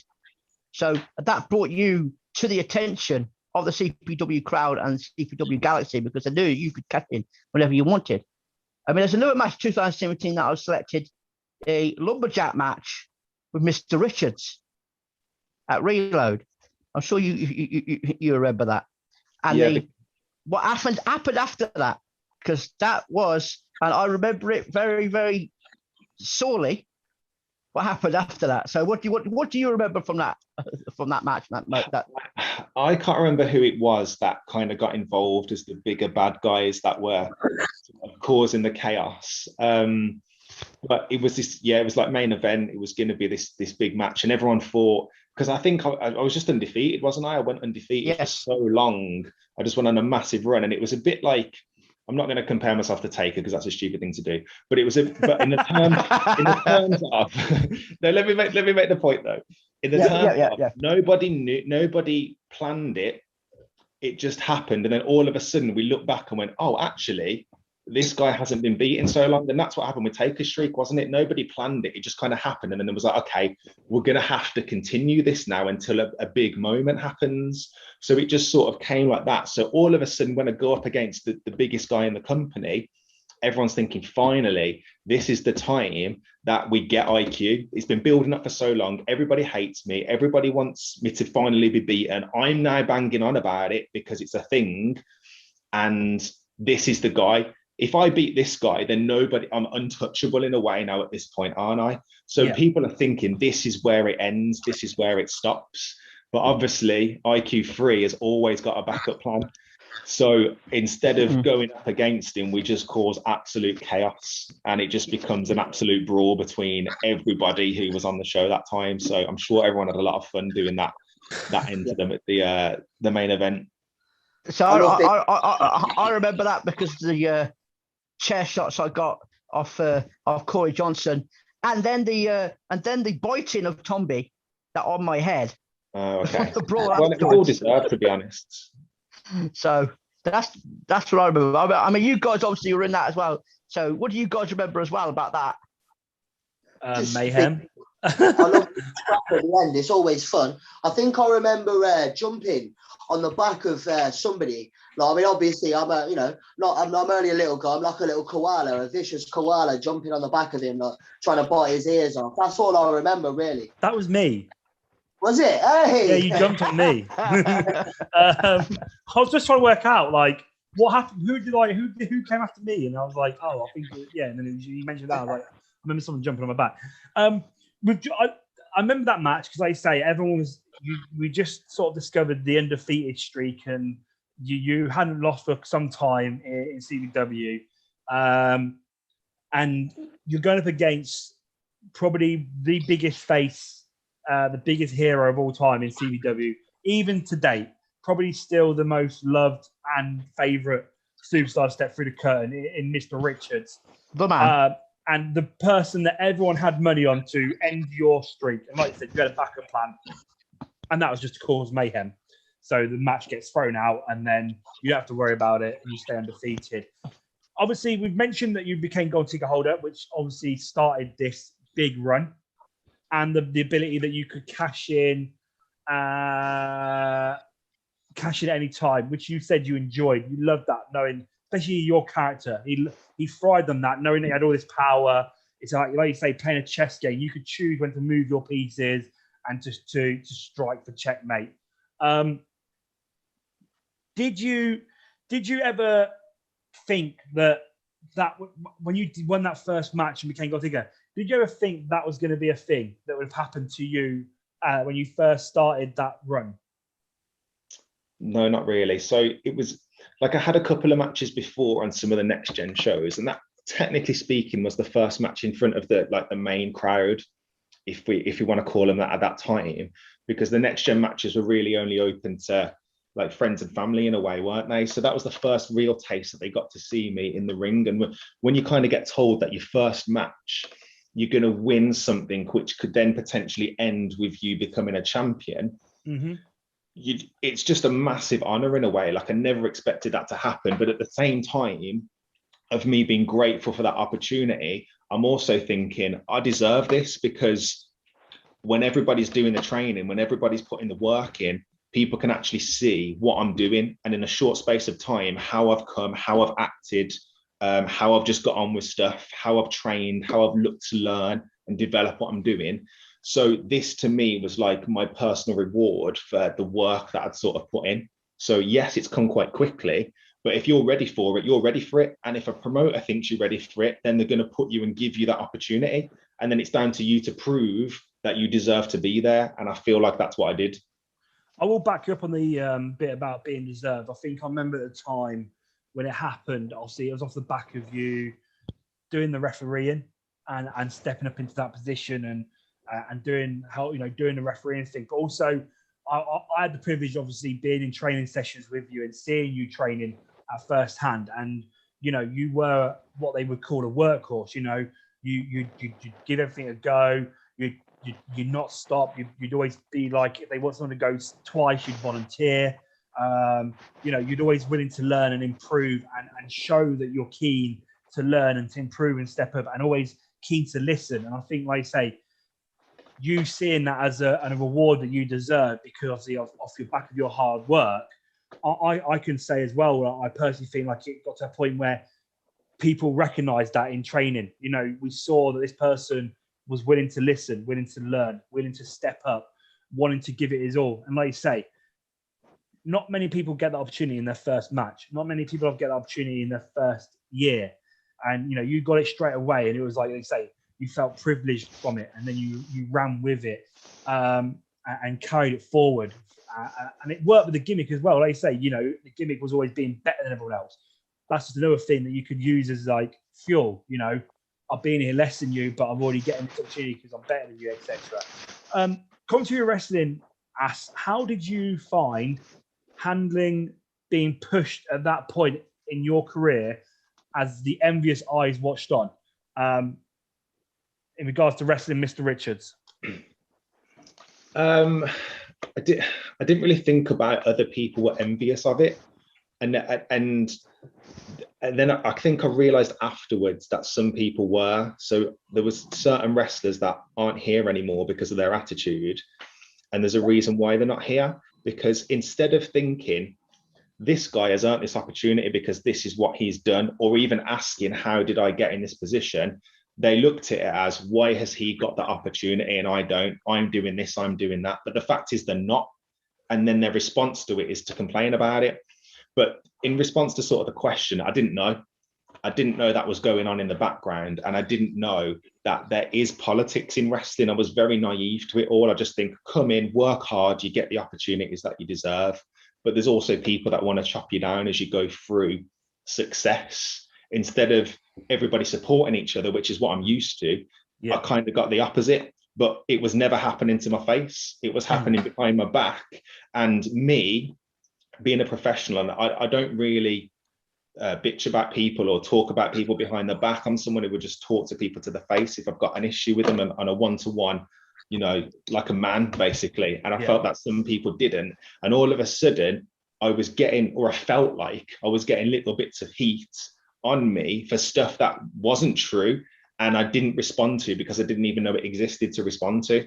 So if people had just come and asked me, I'd give them my, you know, honest answer opinion about what I've done or what my attitude's done or if I've said something or not. So I realized there was a lot of stuff politically backstage that was going on that I wasn't even aware of. So that envy stuff, I was oblivious to it until I sort of realized, but it was too late. I'd already moved on. And also I don't care. I'm champion now. Who are you?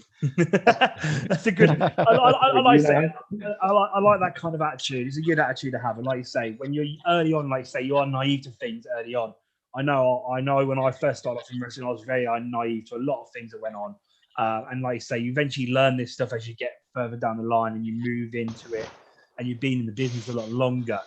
And I think anyone who gets the opportunity to wrestle Mr. Richards, there's always that envy from some people if they've been there longer than you, or if they think they're higher up the pecking order than you, because he is the go-to person that everyone wants to face. You know, he's the person that they look up to and say, I want to have a match with him. He's the one that's been at the top the longest. And you were given that quite early on in your career. But I think it's good to hear from you, like saying, you know, I didn't notice that stuff. I was too naive to it at the time, which actually makes it better because then you actually naturally performing just for the hell of the fact that is that opportunity to be given, not trying to perform to prove a point. You know what I mean? Yeah, definitely. Like I never, to be honest, I never really saw it like that. I was just grateful for the opportunity, and my response to stuff like that has always been, okay, I need to prove that I was the right choice, rather than looking at other people and thinking, what do they think? I'm just thinking, okay, I've been given this opportunity. How do I make the most of it? How do I make sure that after that opportunity, people look back and go, that was the right decision. That is what we should have done. Instead of going, I wish we didn't do that. We shouldn't have put him in that match. He wasn't ready. Yeah. I think you proved, like you say, you worked hard and you proved when you got in the ring that you deserved to be there. And I think you did that every time you did it. So, you know, people who want to talk behind your back, I mean, that's their issue. You worked hard and you deserve the opportunity. So I don't think it's me personally. I think that's just what people do in wrestling sometimes. Agreed. Agreed. I would like. I mean, say two. I want to get into 2018. Dal, before we move on, just Sorry, mate, I don't want to jump ships, and I don't want to jump away from the fans that are watching. Yes, go on. Obviously, you just mentioned there, like you say, you weren't really, you were quite oblivious to like the politics side of things because obviously it wasn't those things that you got involved in and stuff. However, one thing that you can't get away from is that when you joined CPW, you sort of came in with a couple of other people. And one of those people in particular you sort of came in the ranks with and came up through with was Niall Fairchild, someone who started at the same time as you. Commentary Pro Wrestling wants to know, how do you rate the others who broke in at the same time as you in CPW? Let him know if there's any. Let them know if there's anybody else they want to put like alongside me. If there's other people, because I know you've mentioned Niall, but was there anybody else and stuff at the time? Niall didn't actually start at the same time as me. There was quite a few months in between, but I think the lines have been blurred here in terms of how we came in, because we don't look the same, but we've kind of got a similar image. We've kind of got a similar personality. But there was quite a few months gap between me coming in and him coming in, because I used to train at the old Binley place for quite a few months, and then when he came in, we was training at a different venue. So there was quite a bit of a gap, but people seem to think that we started around the same time, but it was in the same year. So it was sort of a couple of months in between. When he first came, like, he was huge. He's a big guy, like when he first came in. So obviously you're thinking like, you're not comparing yourself to those people, but you're like, okay, so you've got a look, you've got a bit of an image. Let's see how you handle that and how you act and stuff. And he did well to start off with. And there was a few sessions where I weren't there, and he'd obviously picked up a few things. So we got paired together quite a bit to do some stuff. So I got to know him a bit on a personal level as well. And he's a dickhead. No, he's all right. He's all right. Sorry, Niall. Love you, Niall. We kind of got to know each other, and then there kind of became, I think it was like an in-house sort of rivalry that neither of us decided we wanted, and we were kind of not pushed into it, but it just became a bit of a banter thing from the rest of the locker room, I guess, in terms of who's going to achieve this first, who's going to be better, who's stronger, who can do this move better.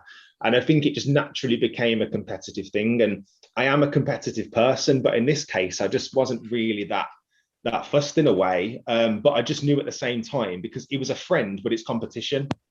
So if you're going to make him competition, he's going to become competition, because if I want this spot, then I do need to be better than him. So that was not my aim, but it was in the back of my mind, basically. So I rated what he was doing and how he was developing, because he did come through quite quick, which was pretty similar to what I did as well.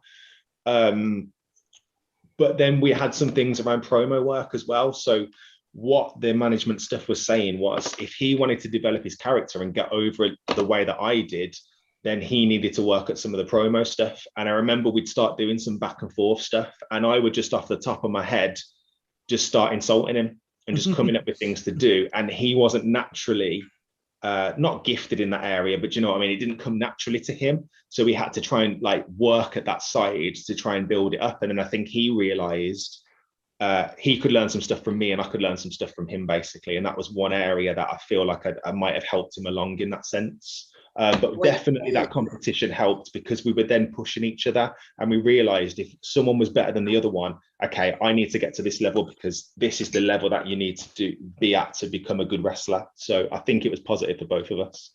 Like you say, it wasn't a rivalry. Sorry, Nate. Niall's a sweetheart who doesn't like to insult people, and you just are naturally gifted at it. That's what you're saying. Well, yeah, once you're IQ free, you never lose that. You're always smarter than people.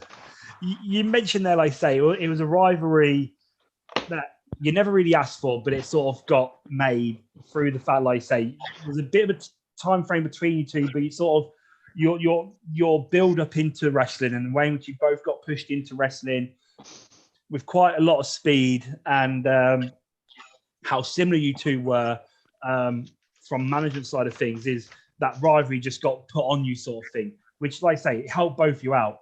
I think, like I say, if it weren't for that friendship or the rivalry as well that was built between you and Niall, things might have been slightly different. I think, like I say, it did help elevate both of you to be able to become better performers, better wrestlers in CPW.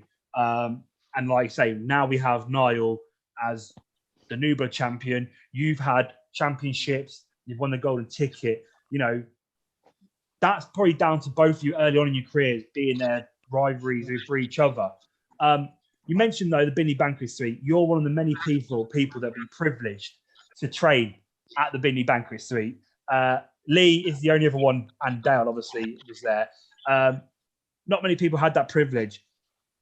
Being someone that came from the Binley Banquet Suite training side of things, going to the PC, how much of an impact do you think, positive impact, did something like the PC that we had change and help develop you as a wrestler? Firstly, I loved the Binley Banqueting Suite because it was bigger and there was a lot more people there at the time as well. And there was a lot of guys who were a bit more experienced that were just doing the training more often. So it was great to learn from, like, new people were coming in and experienced people were there as well. And I think like the relationship we had, the chemistry we had there was just like really positive. So the training maybe not so much, and that's been developed, but I feel like the chemistry and like the way we did stuff there was just like, you know, you couldn't replicate that. And then when we came to the PC, we kind of professionalized it a bit more, I think. We obviously got different trainers running it, some good, some not so. If he's on that side of the Thanks, mate. I knew where you go with that one. Cheers. So I think it just became a bit more professionalized. We had various different trainers at the start as well. Like we had TJ Sky and stuff for a bit, which was actually really good for me because he taught me a lot of stuff that other trainers might not necessarily would have, and kind of pushed me to do a lot more stuff that I didn't think I was capable of. And then at the same time, there was like loads of more technical stuff that was happening in terms of both like learning how to do a match and learning the technicalities of all the small moves. And I thought for my character, that was perfect because that's what I wanted to improve, I guess, and become better at, and make sure that when I was doing, you know, a more simple move, if you want to call it that, I was doing it better than anyone else, to prove that I can do the technical stuff better and I can back up what I say as a character. So I think it definitely developed me in that sense because we were just drilling it. And the thing is, a lot of the time we were doing it time and time again. We come in at the session, first 20 minutes, we're going to drill this stuff again, and then we'll move on to stuff that we actually want to learn, or we'll do some matches, or we've got free reign. So I think it was better structured in terms of like those basic stuff that kind of needed to happen. I think personally for me, that kind of went on a bit too long. And what happened was new people would start coming in and we kind of go back to the beginning, and more time was spent on them in a way, and I wasn't developing. So I think if I'm being honest, I kind of got stuck in I can drill this all day long, but how am I now improving and getting to that next level? And that's when I decided that I wanted to branch out a bit more and learn from different places and train with different people. And I think the only way you develop as a wrestler is just train more with different people, train, you know, be on different promotions. If you can develop your character, wrestle different people, you learn from experience, don't you? So I learned a lot from there. From my experience at the time that I was there. It might be totally different now in how things were, but for me personally, I learned a lot. And then I kind of got to that stage where I was like, okay, what I need to do something different for me personally to develop a bit more. So, but it's great for how it works. It's a lot better now. It's a lot more professional. And you're clearly bringing out, you know, new wrestlers and stuff now, aren't you? Yeah, like you say, I definitely the professional side of things, and you know, we have this structure in place now where we have the beginners and the advanced classes, so people can always be progressing and they've got a stage to move on to, and it shows the type of talent that we're bringing out these days. And like you said, back at the Binley Suite, like you said, it was a lot different in regards to the way in which we did things. You know, at the Performance Centre, you know, that the ring's always there, which is a benefit. It's a whole 100% benefit. You know, be able to get that in-ring time, that in-ring practice. You know for a fact at the Binley, we didn't always have the ring. You know, it was like if We someone's didn't go there early enough, we didn't have it. Yeah. if someone's running late, it's not getting put up, and we would, and that's where the drills. Then we'd do different drills. And that's where we'd end up doing a lot more of the technical side of things. But I remember the Binny Banker Suite well. Like I say, I was one of the people there with you at the start. You know, and you know, we had the different trainers that come in, and then we learned different things from different people each week and stuff. And then obviously, like I say, the performance center is a completely different thing now. And like I say, you're completely right. Sometimes some people do need something different, like yourself, going somewhere else to train, or you know, branching out. You know, there's nothing always wrong with that at all, because like I say, going to other places, learning other things is always going to benefit you in its own way. You know, for some people, it might not be that. For some people, it's like, no, this is the style I like, this is the style I want. This is what I need to stick with. For you, you know, you went away and you then came back and we saw things that were slightly different. Like you said, you managed to improve on certain things that you wanted to improve on, which is a great benefit to you as a wrestler. Dale, where are we now in his career? Well, right. Anyway, 2018. I mean, you said you had your rivalry with Niall. Well, there's a match you had on the Next Gen show with Niall. I don't know if you remember that at the beginning of 2018. I mean, was that a match where you two were just trying to prove you were who you were? You maybe try and put yourselves in places, or what do you remember anything about that match? Probably little bits, I guess. I think it was quite a short match, and I think there was just specific things that we needed to do, but I don't think the plan was to give too much away, because I know there's better things for this rivalry. I know it needs to come to a head at some point, and that we need to have that one big match where we're both at the level that we need to be to say, right, who is the best? Because that's what everybody wants to know, isn't it? Basically, that's how it comes to a head. So it's the first time we kind of got together. It wasn't built up as that yet. So I think it was just to get a taster to see how we would work through this. And even though we're kind of quite new, what can we put together? So there's no experienced person in this match. We're both quite new to it. So what can we kind of put together? So I think we learned a lot being in that match, basically, where we had to work out how to make this work. So I can look back at that and realize what things I did good, and more importantly, what my mistakes were in there. So there's a couple of cool things we did in there. But overall, I think it was just a learning experience for both of us to have that opportunity. But yeah, I mean, I'm sure it was a great opportunity for the both of you to show what you could do. But let's get to the Super Show. Sorry, Dan. A question there though. How was, you were talking about that match then? How was that different to matches you've been in where you wrestled experienced guys? Like, how was that emotion that you felt, knowing that there was no comfort there, nothing, no blanket of security? It was just two new guys having to go at it, and it was all relying on them two to pull the match off. I think a worry for any new wrestler at the start is, am I going to remember everything?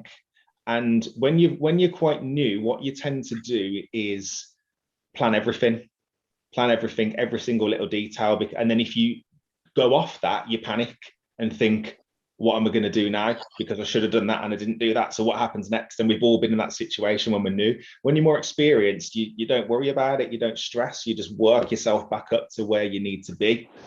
So that was, I think, a worry sort of on both sides. And Niall won't mind me saying, but he very rarely remembers stuff in his matches. He often forgets stuff. Like the second time that we'll come to later, I just remember looking at me like I'm a deer in headlights, because he's supposed to be doing something and he's not doing something.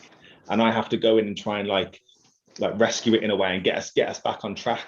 But to go back to what you were saying, what we don't have is that experienced person to work out what we need to do if we get stuck, because we're both new. So we had to just kind of either hope it worked or hope that if we do mess up, how do we get back on track? But I honestly can't remember if we did or not, or what happened. But we obviously got through it, and I won. Well, the only way to find out is we'll have to watch it on demand. Yes, you will. But like I say, after that, you got on to your first championship run. You cashed in on Will Starr at the Super Show with Mr. Kennedy. You cashed in after he defended the Next Gen Championship against Scott Overman. So what do you remember about that opportunity, that moment where you were told this is what you're going to do and this is when you're going to do it? I could have swore I cashed in after Nick Aldis beat Dan Evans for the NWA. No. I'm saying that you could cash in on Will Starr. I know, but I'm just saying I'm sure that was the match that was on that card. It was. Oh no, wait. What? The Mr. Kennedy match. I was. Oh, sorry. Maybe I'm wrong then. Sorry, go on then. Sorry, that might be my fault then. Dale, the man with not the facts. I must have written the wrong one down. Sorry, go on. Yeah, anyway, so when Mr. Kennedy was match, on, when Mr. Kennedy on, he was still wrestling, and I don't know if it's the Nick Aldis one or it's the one after it, but anyway, sorry, that's my fault. I'll get onto that. Sorry, go on.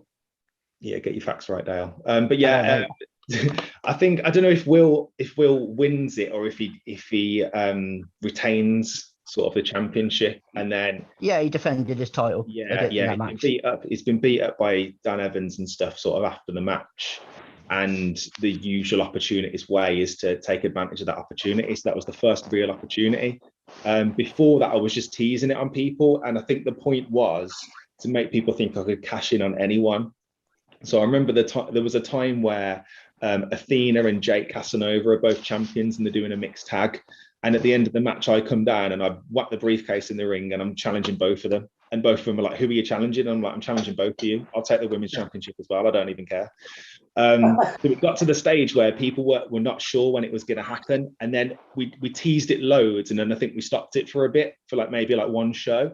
So we thought, okay, it's not going to happen now. And then all of a sudden, that's an opportunity. I think it must have been the end of the show or near the end of the show. And everyone's going to go away happy thinking, yeah, Will Starr, our favourite wrestler's champion.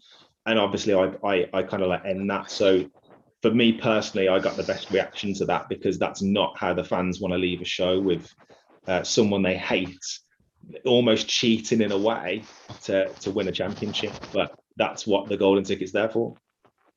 Yeah, I mean, I say you come out with your first championship, and also in that year you won the Breakout Star of the Year, a Next Gen show where you actually had a match with Morris. So, how do you feel getting that award and being given that award as Breakout Star of the Year? The same as what I kind of said for the initial golden ticket stuff. Like it's just. You don't do things to win that stuff.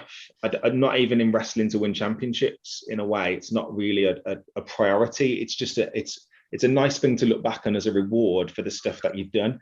When you've got it, you don't think about it in that way. I think you only really think about that stuff when your career's over and you look back at your accomplishments and just think, yeah, that was great. But when you've got it, I was obviously grateful, and I feel I've worked hard, I've deserved this, but I'm also at the same time just thinking, okay, what's next? Because if you're not thinking about what's next, you're just going to stay lapping up those rewards, thinking you're the best person there, thinking you're so great, and just buying into your own ego. Or is the same? I just think personally, I accepted that. I was very grateful for it, but I'm very quickly to then move on and think, okay, what's next? What's the next thing that I need to achieve, and not get stale. Drowning in your own ego, I guess, of accomplishments. Yeah, I mean, you had a great run as the Next Gen champion, and the man that was challenging you was Will Starr. Obviously, you'd won that championship off him, and you interfered in one of his matches against Alex Connors. Was that you just picking, but having the opportunity? You know, you're going to have to work with Will. How was it for you to be able to know you're going to be running that program with Will? Yeah, it was probably one of my best rivalries in a way, because you've got Will, who's almost a bit like Phil in a way in terms of how he's loved and how he's perceived and stuff by the fans, and he's almost like a golden boy. Is a bit different actually. He's a bit more like a golden boy, like can do no wrong, like a goodie, like how a wrestler should look if they're a good guy and stuff in a way, and how the fans bought into that as his gimmick. And then you've got me, who's claiming to be smart, but winning in smart ways, but it's always underhanded.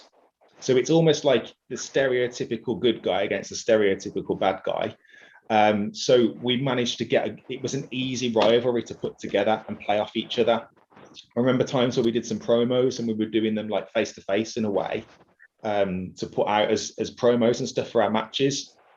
And it just got to the point where he was saying stuff that was just pissing me off in his like reactions to being a good guy and saying how he was going to beat me. So I feel like we very quickly switched into character and could just play each other's parts, and we almost believed in who we were so much that we were disregarding what the other person was saying. So that chemistry was kind of there from the start because we were just contrast of each other. Yeah, I mean, like I said, that point led on to the Road to History 3-on-2 handicap match that you had. You teamed with Tom Lindsay and Alex Connors against Danny O'Neill and Will Starr. Again, a match that was just building up with that rivalry. Do you agree with that? Yeah, definitely. And that was the plan, really. It was just to kind of like build up that rivalry and make Will think that he's got an opportunity to get his hands on me and stuff. And I don't really think he did much in that match. So it was just to build it up, really. So fans thought when this finally does happen, it's going to absolutely explode, and it's obviously going to happen on the biggest show of the year. So that's kind of what it was set there to do, really. So that was our aim for that match. Yeah, I mean, like I said, it definitely wasn't. It was a great match to build up that rivalry. And like you say, it went on to the biggest show of the year, H5, when you had a British rules match with Will Starr. So how was that for you to be able to be involved in that kind of match? Yeah, perfect. Like I think we pitched the idea together, really, in terms of what we wanted to do to be something a bit different. And I think with that, British rules is obviously very different now, and they've just started putting it into NXT UK now, haven't they, with the tournament and stuff that they do. Yeah. So I appreciate heritage. I appreciate, the people that have come before us and put the work in, and I just want to pay like homage to that, I guess, in a way, and keep traditions going, because I think they're really important. And I think it just fit both our characters because we've both got those technical skills, I guess, in order to try and put a match like that together. I don't think many people now would be able to do that, even with all the training and whatever matches and stuff they've done. It's a very different match, and it's something not many people had seen at the time. So yeah, I just think it, like, combining all that stuff together, that's what I wanted to do. That was my aim, to put forward something a bit different that people hadn't seen.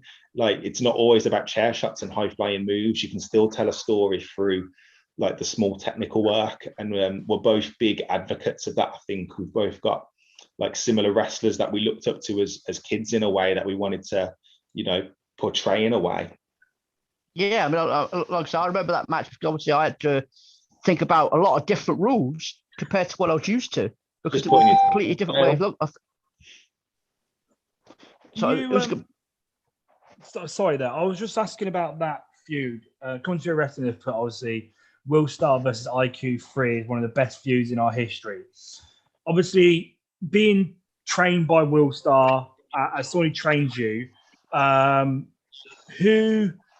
was it being able to do such a long feud with someone and wrestle someone who has sort of taught you certain ways and taught your ways in wrestling, and being someone to obviously mold you help mold you as a wrestler, but also to be able to have the opportunity as well to go up against, like you say, someone who was the golden child in Will Starr. How did that make you feel and in that position? At the time, it's just another opportunity where, again, I'm grateful for it, but I'm thinking I just need to make this the best, because when you get given these opportunities and you're asking for them, you're knocking on the door saying, I can do this. I'm ready to be at the top. I'm ready to hold titles and be the man in this company and the face of the company, whatever you want to call it. So I think my first thought to all of these opportunities that I've had is, how do I make sure that I make this the best and not let anyone down, and make sure that people think it's the right decision to do that. So that was always my first thought. And then wrestling Will, obviously at the time he's leading the training. So it's the best opportunity in a way to learn, because when that match is finished, you've literally got your trainer there who's been in there with you to critique it and to go through what went well and what didn't go well. And as we got through the rivalry, it was getting to the point where he didn't really need to tell me anymore. I knew. I knew what went well. I knew what didn't go well. I knew what I needed to do better. And eventually it was kind of improving. So it's little things. It's like, it's not just about the move stuff. It's about when you play to the audience, when you play your character, when you slow things down, when you take a breather to let people absorb stuff and not just go into what you want to do next. There's loads of technical stuff around it. That's not just about, fighting the other person. So yeah, when it kind of got to that stage, I realized that I was picking things up and understanding it, and it made more sense. But I think it excelled that working with someone like Will. And obviously, like you said, it led up to the match, the British rules match there between you and Will Starr. Contrary Wrestling have asked, do you think that match stole the show that night? I think Mr. Richards was in another match that night as well, wasn't it? And it was a big rivalry building up. So to be honest, I'm a little bit disappointed with that match because it should have been better. It should have been better. And if I was to do this now, it would be better, 100%, because I feel like I'm more prepared for it. And I think at the time I thought I was, and maybe I wasn't quite there with how I wanted to do it. And a few things didn't work in it that I wanted to do, which I was a bit disappointed about. But overall, we got the story and we got the main points, because it was 2 out of 3 falls as well. So it's 2 out of 3 falls, and there was certain DQ stuff. And my aim in that match was not to beat him clean. It was to piss him off enough that he got himself disqualified. And that's kind of what he started to do. And that's how I ended up winning that match again. Because again, it was another opportunity where they thought, finally, if anyone's going to beat IQ3, it's Will Starr. It's the golden boy of the company. And again, it was another match that I left being victorious. So some of the storyline stuff we did was great, but I think I really wanted to show people that I was technically good enough to wrestle a British rules match. And there was just some things in there that I left disappointed that I didn't do as well as I wanted to do. Yeah. I understand that. That's fair. Go on, Nate, mate. Go on. No, I was just obviously acknowledging, like, I like how honest the answers are really here, and very honest. You show that there's no ego or there's no anything there. Like, you're very honest with those answers, and I appreciate that. Like you say, we're getting to really understand how you felt, and like you say, you said there, like, you feel like it could have been better. You if you did it now, it'd been better. And some people are sometimes afraid to admit that, and some people just be like, they've got an ego, would have been like, yeah, it was the best match on the night, no matter what, blah blah. You know what I mean? So it's just hearing that stuff, I kind of appreciate that, and I just wanted to say, like, I'm appreciating the honesty there. Yeah, of course. Like I say, you had that great rivalry with Will, but you went on to the Summerfest of that year, and unfortunately, you lost that Next Gen Championship to Alex Connors in a fatal 4-way. So do you remember having the fact you were losing that championship at that time? I can't remember. I think I must have been told pretty close to it that that's what was going to happen. So I wasn't really expecting it. I thought it would have been done a bit bigger, but I understand why it was like it. There's a time where there's only so far you can take a championship, and I had quite a long run with it. So it's going back to like the chants and stuff, the fancy pants stuff. You can't keep doing the same thing week in, week out, because the fans are going to get bored of it.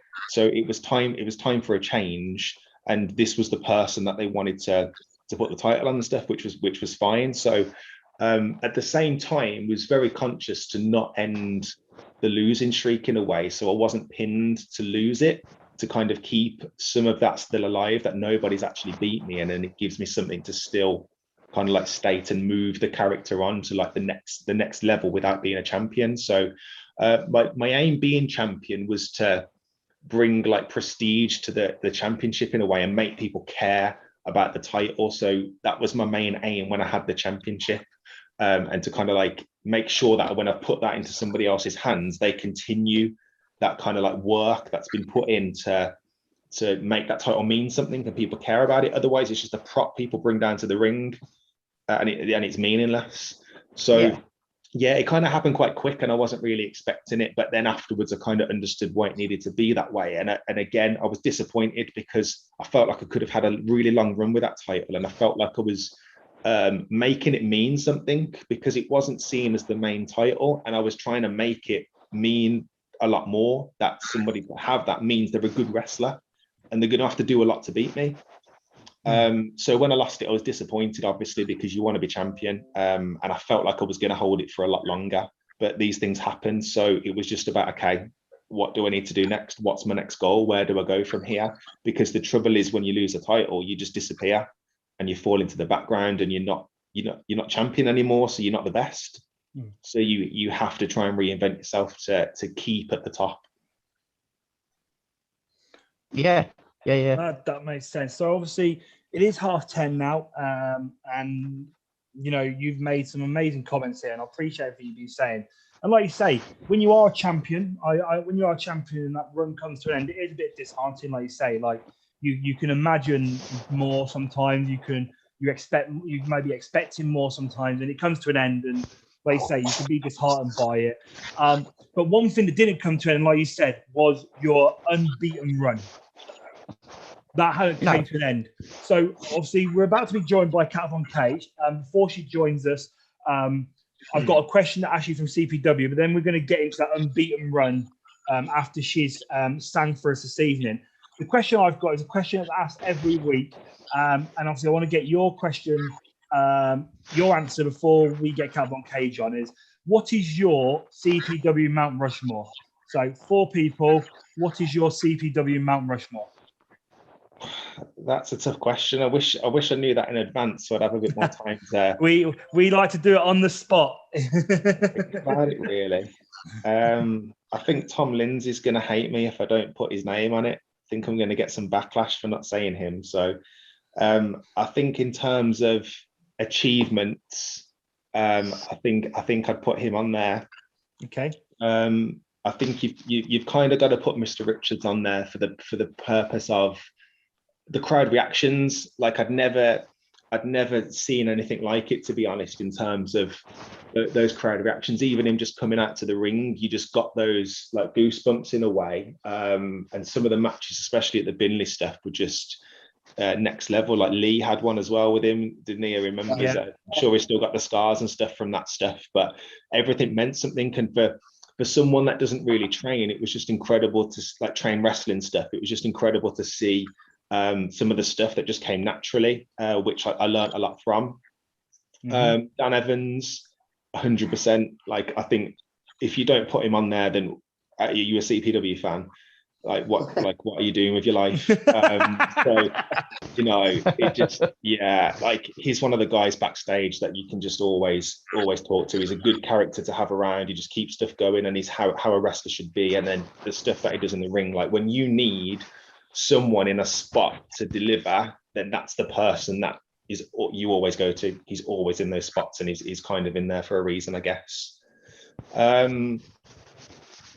might even sneak Jake Casanova in there as well for similar reasons with Tom, I guess, in terms of those achievements. And when I first came in, those were the guys that were battling things out. They were at the top of the card. They were competing for championships and stuff.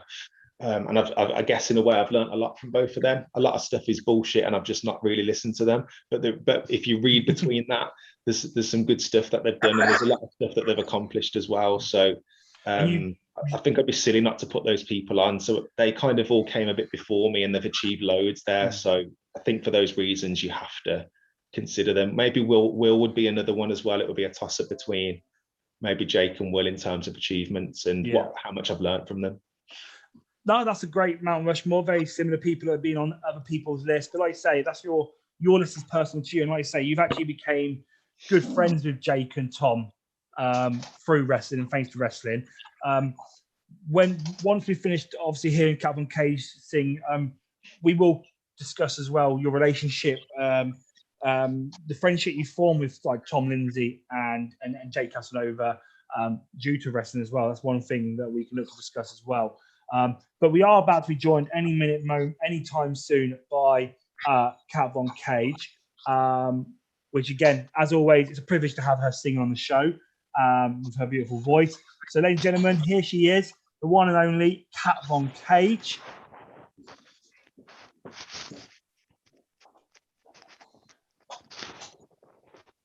Hi, Kat.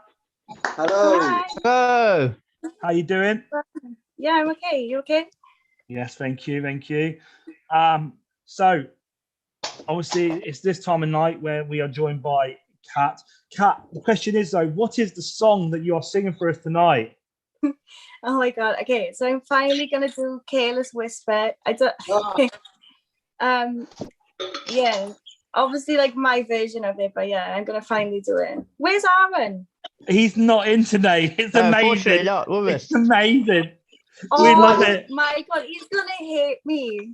He's going to be fuming. He's gonna be tamping. It's his own fault. It's his own fault. He chose to miss the show.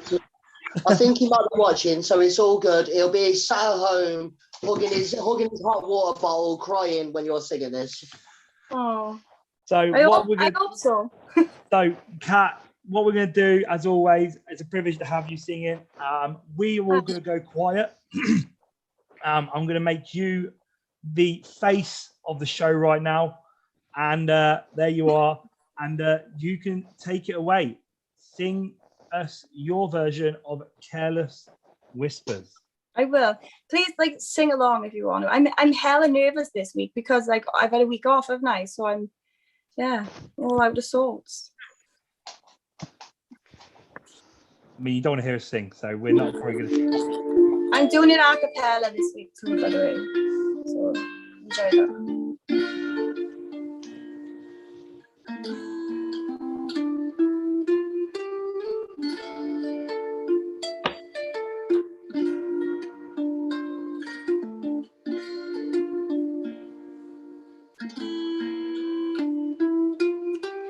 I feel so unsure as I take your hand and lead you to the dance floor. As the music dies, something in your eyes calls to mind a silver screen, and all is said goodbyes. I'm never gonna dance again. Guilty feet have got no rhythm, though it's easy to pretend. You know I'm not a fool. I should have known better than to cheat a friend and waste the chance that I've been given. No, I'm never gonna dance again the way I danced with you. Oh.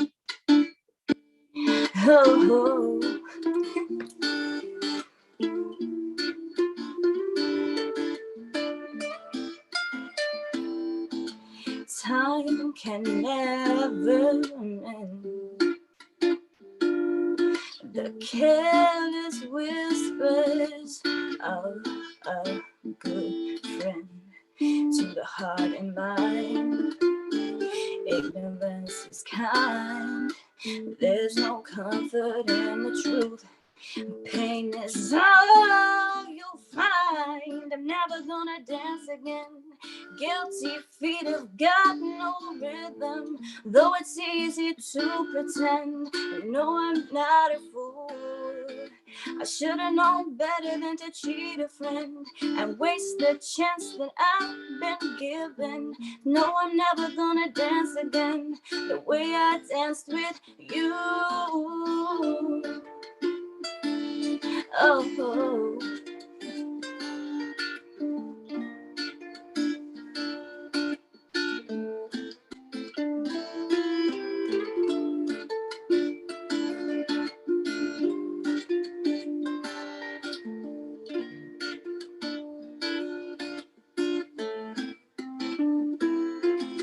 Tonight the music seems so loud. I wish that we could lose this crowd. Maybe it's better this way. We'd hurt each other with the things we want to say. We could have been so good together. We could have lived this dance forever. But now who's gonna dance with me? Please stay, I'm never gonna dance again. Guilty feet have got no rhythm, though it's easy to pretend. I know you're not a fool. I should've known better than to cheat a friend and waste the chance that I've been given.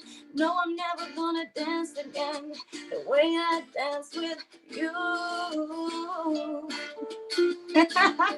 That's it, you guys. Thanks, I love that. I've just seen Aaron have sent me a video. I don't know what it is, but It's probably him dancing, yeah, I hope singing so. along to this song. So. Only because Oh, I love that. I love that. That was amazing. It's a good job Nath muted us because I was just singing along. I was singing to my dogs. Oh, But no, you sounded brilliant. Thank you. Thanks. Thank you. No, thank you, Kat. Obviously, feel free as always to stay around. You'll probably end up singing us out tonight again, as always. Yeah, you always tell me to plan two, so plan two. So stay around whilst we finish our talks with IQ3 tonight. Obviously, Kat, thank you again for that. It was amazing. Thank you so much. Maybe you need to release that version of Careless Whispers now yourself, because I think Aaron would definitely buy the records. Okay. So would all of us. We'd all download okay. it in Commentary Co Wrestling. Once again, I love you guys so much. Thank you. Okay. Once again, a lot of love here on the Commentary Wrestling page from all the fans watching. Shannon, Richard, Jim, Commentary Pro Wrestling also giving big love to you there for that song. So excellent work there, Kat. Thank you once again for that and joining us. Dale, so we were talking. It was fantastic, yes. So we're talking about the undefeated run of IQ3. So where are we at? He's just come off the back of the Fatal 4-Way, but not. I mean, unfortunately, like I say, he's lost the championship, but like he says, he didn't get pinned to lose that championship. He went on a couple of matches. There's a match that he had with Bert Fabulous. What do you remember about that? Bert Fabulous, the big match, November the 24th. That was the match, was it not? Yeah, it was in the Leisure Centre. I can't remember what it's called now. Oh, was that the XL? Yeah, XL, that's one. Yeah, it was weird. Like I don't even know how to explain it. Like it was a good match. He's obviously a different person to face because he's the character and who he is as a person and stuff. So I think that's a match that I can't replicate. I don't think I've had a match similar to kind of like the stuff that we did in there. I just remember trying to get into the ring and he just shouts, "Come on, Love Island, get in there." Just to start things off, and obviously the crowd just start sort of playing off that as well. So the character stuff in there was great. So he really kind of helped put the character over. There was talk about him beating me and kind of like ending it. And the person that he is said it just wouldn't make sense. Like it doesn't make sense to do that. So and he was right. Like he was absolutely right, because it would have just killed everything. Because we didn't really see him much after that, so it would have been pointless. So like all credit to him really for not taking that when he could have actually done it. So we changed a few things around sort of on the day. So that there's a lot of stuff like I kind of learned from him, not just from the actual match, but just seeing someone as experienced as him up close and personal, I guess. Yeah, I mean, Bert was a great guy. I mean, like you say, he was a great guy. Somebody that was a joy to speak to and a joy to work with. So yeah, it must have been the experience and a half to get in the ring with him. So, anyone else? Yeah. You carry on, Dale. We're getting late, mate. I thought you had something to say, mate. So, okay. No, I'm just saying, Bert is a great guy. He's one guy I'd love to have back. Definitely, I think he's a top guy. But yeah, you carry on, Dale. Sorry, mate. Right, yeah. Okay. Anything else, Nath, before I carry on? No, you carry on, mate. You're on a roll here. Mate. You're getting the facts right for once. Thanks, mate. Right. Anyway, so I want to go on to one of your the first of the two Death Row matches you've had. Xmas Tidings Show 2018. Do you remember that? I want to say no. No, no. Unfortunately, all right, okay. Well, Okay, well, done. it must have been. It obviously was a match that wasn't particularly high in the memory. Maybe because you didn't, unfortunately, didn't go over in that match. That must be what it was. Because you had people like Tom Lindsay and Fifi and Dragon in that match. But okay. No, didn't happen. Okay. Wait, are you saying that Fifi beat IQ3?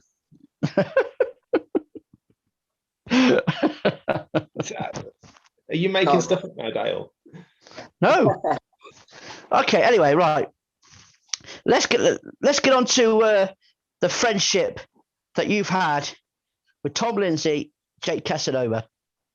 Let's get into that, shall we? I mean, I know they're watching, and I know the only reason they're watching is so I can talk about them. Like, so you've got 2 extra viewers specifically for this part, so better make it short. Yes. Love you, boys. Thanks for watching, lads. Yeah, good to see you. Right.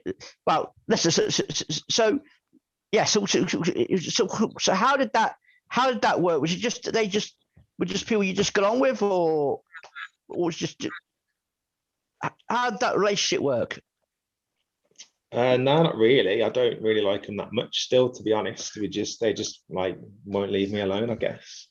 They're just different characters. Like, everybody who knows them, like, properly, they're just different characters. Like, their humor is just on a totally different level to other people, I guess. And when it first started off, they were quite close with Niall and stuff as well, and they were sort of 3 people that used to hang around in the locker room, and I just kept myself to myself. I'd just drift between sort of different people, so I can't even really tell you a specific point that I got drawn into their crap, but it just sort of happened, and we've just sort of been friends, I guess, ever since. Like, obviously they're not really wrestling and stuff anymore because they're old and past it, but they still like to keep in the loop, and I think they live through me like a father lives through their child, I guess, and that's kind of what the relationship is.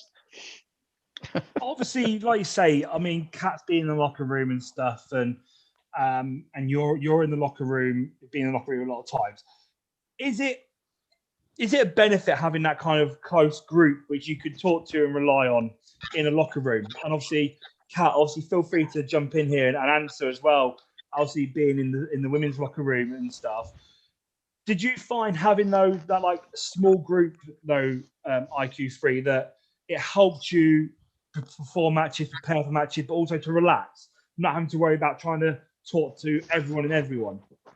Yeah, I guess so. Like, I'm not really a big social person, and I'd like, in a way, I know what I like and I know what I don't like in terms of people. Like, I don't like to make fake effort with people if we're just like acquaintances and stuff, in a way, and I can't hide like my feelings and stuff. And there's been people in the past that have just like annoyed me in the locker room, and I can't really sort of hide that. So I just keep myself to myself, and those are kind of like people that understand me and get me. I think we're a bit of an older generation now as well, because I think a lot of the people that are coming through are a lot younger, so there's not really much in common that I have with like the majority of the locker room. So it's not a knock on anyone. I think we're just different people. So to have people there that are on the same level as you to some extent is always good to have for anyone, really, isn't it? Yeah, I mean, I said this the other day when we were discussing, obviously, you coming on the show. I mentioned, like, obviously, me and you, we talk, but we never like sat around and had hundreds of conversations, and you know, we're not like best of friends and stuff, because we are very different people. Like, I've always respected you in the back, and like you've shown me respect, and we acknowledge each other, and we have like brief conversations, and we have little chats every so often. But it wasn't like we'd ever just hang out and stuff, because like I say, we just were 2 different type of people, and we just didn't have like the same things in common. But there was never any hostility. It was just like he's that kind of person, I'm this type of person. There's no need for us to like be talking like we're best of friends, you know. And I said that was one thing about you in the locker room was, you know, you'd always say hello. You were respectful to everyone. You'd have small conversations with maybe everyone every so often, but you always had that group that you would hang around with because they were the ones that you could relate to more than anyone else. Yeah, exactly. Like, and not everybody's going to get me, and I'm not going to get them. Like, and I can't do what you do backstage because that's just not me. I'm not going to go around and do all the stuff that you do. It's just because we don't need two Nathans, and that's just not who I am. No, we don't. So that's No, never going definitely to not. happen. So everybody's got the groups that they kind of go to a bit more, I guess. And I think we just got each other, and I never expected it to evolve how it was, but that's just like kind of how it's happened, I guess. So yeah, that's just how it is. And Kat, what about you then? How does having that women's locker room, a specific, obviously changing room for the women to be able to interact, help backstage as well? And how have you found it backstage with like the kind of the friendships you've built in not just CPW but in wrestling? Yeah, it's lush. Obviously, like it's something that I've like that CPW has always done, but I feel like every promotion should do it. You know what I mean? Like with having the women separate, like why wouldn't you? But at the same time, I don't know. It's lush, but I miss like seeing everyone else. First of all, I get to see them later. But no, it's lovely because like I built like super like lush bonds with like all the girls now. Do you know what I mean? Because we're all in there together, and it's like I'll be honest, I love them all. Like I honestly love them all. I love everyone at CPW, to be honest. I don't think there's a person I don't like really. Yeah, I feel like I'm at a place in my career where I only work in places where I like the vibe in the locker room. So if I didn't like the overall vibe, then you know what I mean, I just don't bother. It's not worth my mental health, you know what I mean? So yeah. That's my 2 cents.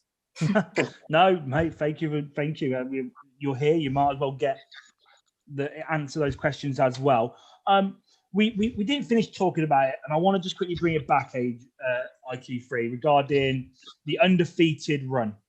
This long undefeated run you had that eventually came to an end. How did you feel when that came to an end, when you found out that this long run that you had of being undefeated was coming to an end, and when you were told the person who it was? Obviously, everyone has like ideas like who they want to have retire them, who, if they are losing something, they want to lose to in a certain way. You have this long run of being undefeated, and then it comes to an end.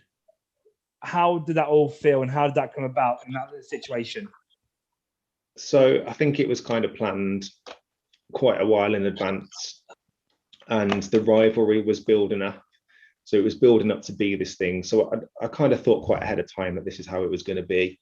I think I almost knew from winning the golden ticket for the second time that to do the same thing again would just be going backwards. So it didn't make any sense. So that the natural thing to do was just to put this to an end, because it restricts you when it gets to a certain level. It restricts you because you can't end things a certain way for fear of ending the streak in a way, or whatever you want to call it, ending the winning run, or the not being pinned stuff. So it had to end in a way to move on to the next thing. So we knew it was going to happen, and the good thing about it was you can then start planning to move your character into that direction, both to tell that story and then work out what you're going to do when it sort of ends. So at the time I was pleased with who it was going to be, because it just made sense, and it was at a time where Morris was sort of up and coming to take more responsibility from being a kid to being in the big league, I guess. So it was like the perfect opportunity for him to get an accolade that wasn't a championship, but it's still something that nobody's done, and be the first person to do that. So you only really know if it works if you continue it afterwards. So if Morris continues that and builds on it, then it means something. If he doesn't do much after that, then it just becomes a meaningless thing, and the whole thing was wasted. So there's responsibility on me, but there's also responsibility on him to develop his character and start winning stuff to build on it. Otherwise it just becomes a waste of time, if that makes sense. Yeah, I mean, also, like I say, you worked on this the undefeated streak. You worked to build that up, like you say. Morris, was it a proud thing for you to do, to have that run as an Yeah, undefeated guy? Yeah, 100%. Because tell me anybody else who's done that.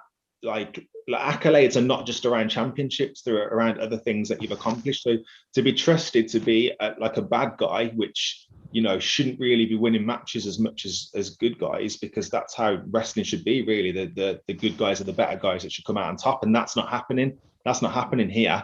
I'm coming away with wins. So it's definitely like my best achievement in terms of what I've done in CPW over any championship, because it's longevity of a character and it's showing you that it's working. So, but it was good. It was good to lose it to him in a way, because what I was kind of explaining to him as well, and what he kind of took from it was, it's got to take something big to pin me. You can't just hit a move and win. It just doesn't make sense. If I've gone through all of this to lose in a stupid way, then what was the point?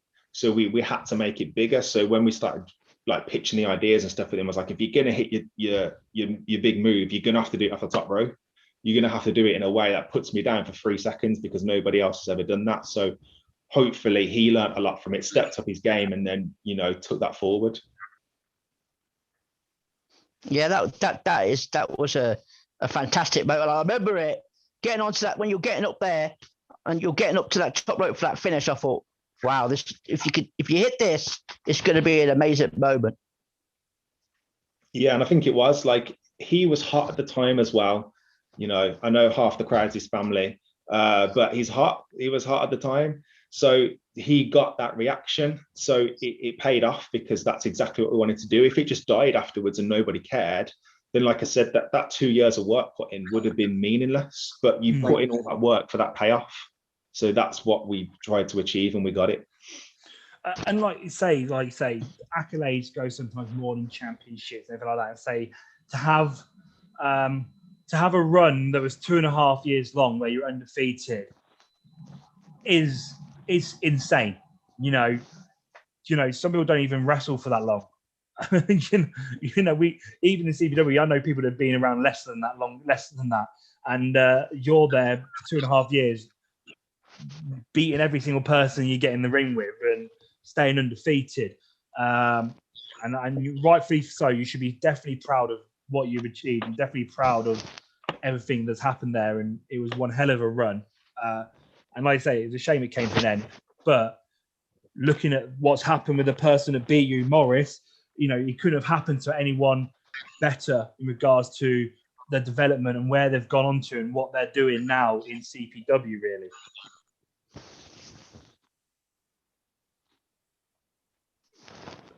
But we are almost at the end of the night, and obviously we've got a chance to obviously hear a lot from you, IQ3, about what's been going on. Before we get onto the questions from the fans and end the show, just quickly, Kat, question for you. What has your favourite run been that you've had in wrestling up to date? Like, have you had a specific run that you can remember, or something that made you super proud of? Yeah, for sure. So I was undefeated for 14 months at SWA, and I feel like it was a real pivotal point in my career, where I just a lot of growth happened and a lot of improvement, and just and I swear it's coach DNA. Like, if you're undefeated 14 months, that's amazing. And I was a heel. That for me, honestly, it means so much to me. You know what I mean? I'm so grateful that I was given those opportunities and given a chance. So yeah. And the question for both of you then, obviously both having these undefeated streaks and given that opportunity to stay undefeated for so long, how, obviously that comes from the promoter, how does that make you feel, knowing that the promoter has that kind of respect in you and belief in you for that to happen for so long? I'll go first. Okay, I'll go first. For me, it was incredible. Unreal, because I was mega green. Do you know what I mean? I probably didn't deserve it. I don't know, but yeah, just just unreal. Like I was just having like these matches with like these incredible like women, you know, these incredible women like names, you know, and yeah, I mean it was amazing. But I feel like for me anyway, like I went through a bit of like a spell of like imposter syndrome. So I almost started like doubting myself and like saying to myself, oh, you don't belong here, like what are you doing here, like with these amazing women, like, you know what I mean? So but I did manage to get out of that in the end. But yeah, and yeah, obviously I'm still going, but yeah, no, it's incredible for a promoter to put that much faith in you and that much trust and respect for you as well, and just to feel valued, I guess, you know what I mean? Like, yeah, insane. IQ3?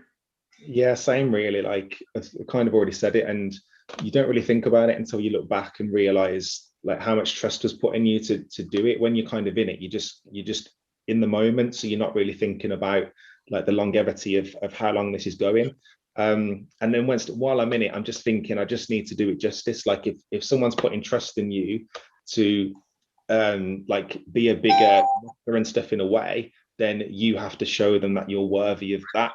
So because it becomes an opportunity for someone else, what you're also doing is creating an opportunity for someone else, which Morris is the person that took, because he put the work in to deserve that accolade in a way. So it's not a championship, but it's still a big accolade that he's got. He's the first person to beat me, I guess. So you have to make sure that you create that opportunity for someone else as well, and kind of give back to like the promoter and the company through the work that you're doing along that run. No, thank you.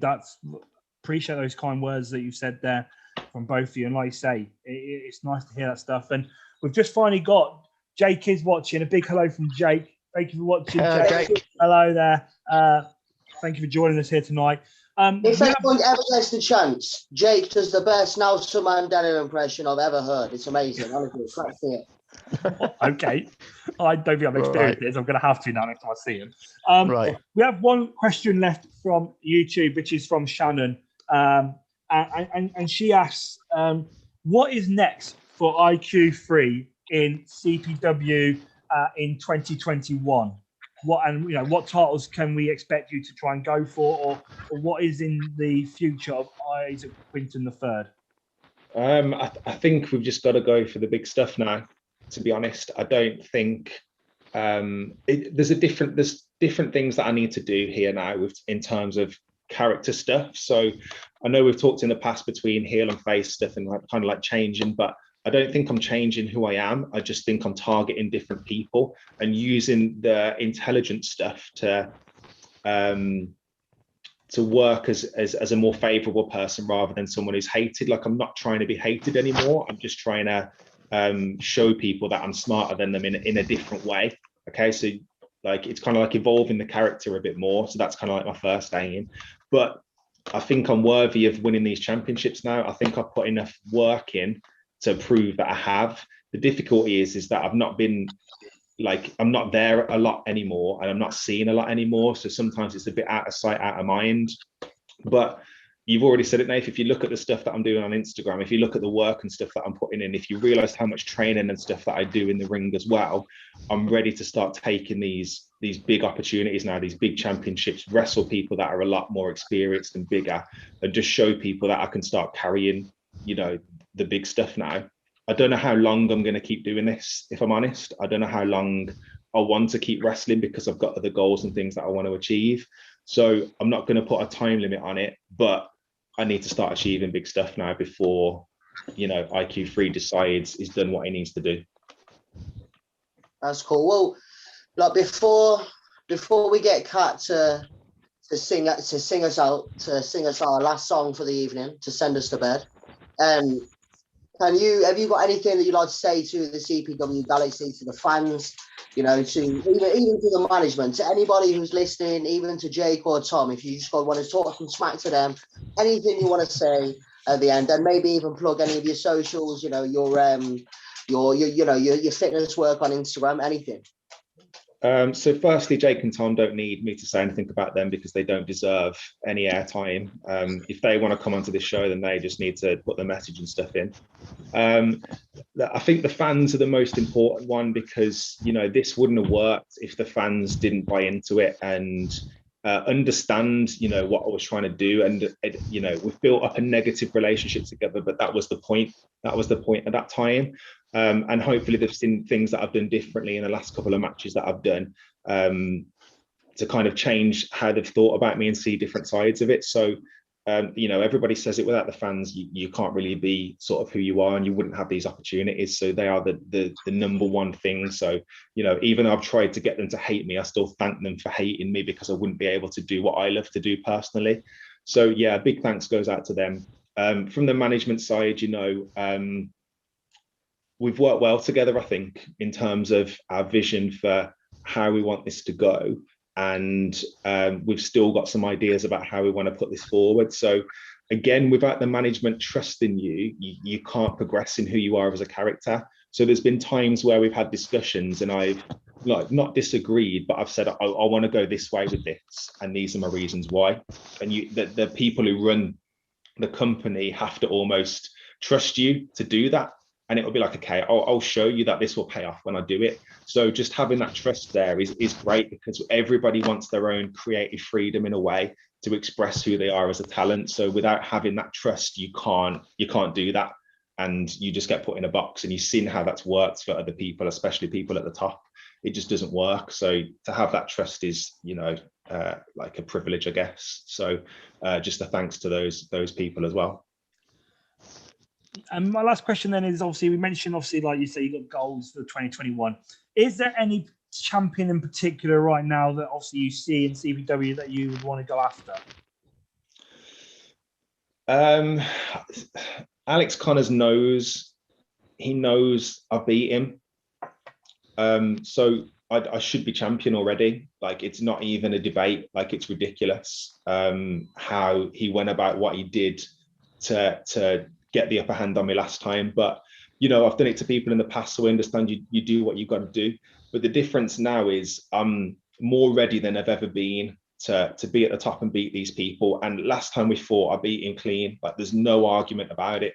And he knows that if that opportunity happens again, he's going to lose. So he's in quite a privileged position at the moment to hide away from that more opportunity than I've ever had to do that. So it needs to happen. It needs to happen soon, and he needs to lose that title. There we have it. Final word from IQ3. Alex Connors, you have been warned. 2021, you'll see once again in the ring IQ3. If management obviously allow that to happen, fingers crossed. We want to thank, first of all, you, IQ3, for joining us tonight. I hope you've enjoyed the show. It's been a privilege to hear your honest word, shall I say, throughout tonight's show, and hear how you've felt about many of the things that have happened to you so far in your career.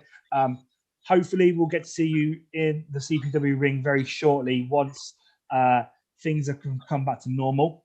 But it's been a privilege having you on tonight. I hope you enjoyed the show. Yeah, I loved it, guys. Thanks for having me on. Like, it's a first real opportunity I've had to answer some of these questions, and it was good to look back at some stuff that I've forgotten about as well in terms of career and that. So yeah, just thank you for the honor of being on the show. Thanks for coming on, mate. It's been an honor to have you. Yeah, thanks for coming on, mate. It's been great to have you on, mate. Thank you. And as always, Cat Von Cage is going to sing us a song again here at the end of the night. Remember, ladies and gentlemen, after we finish this show, the match from Next Gen Wrestling episode 9, Emma Cross versus Shorty, will be available to watch straight after here on YouTube. And then once that match is finished, you'll be able to get the most recent episode of New Blood Wrestling, episode 12. 12 will be available on demand for all our subscribers. So, Kat, if you are ready, what song are we going to hear from you now to finish the show off? I'm going to do Someone You Loved by Lewis Capaldi, but obviously like my version. Okay. I'll take it away when you are ready. Do it.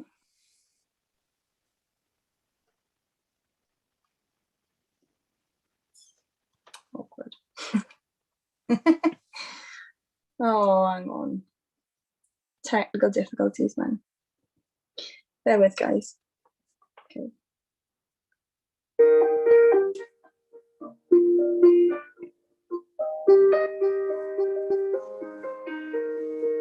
I'm going under, and this time I feel there's no one to save me. This all or nothing really got a way of driving me crazy.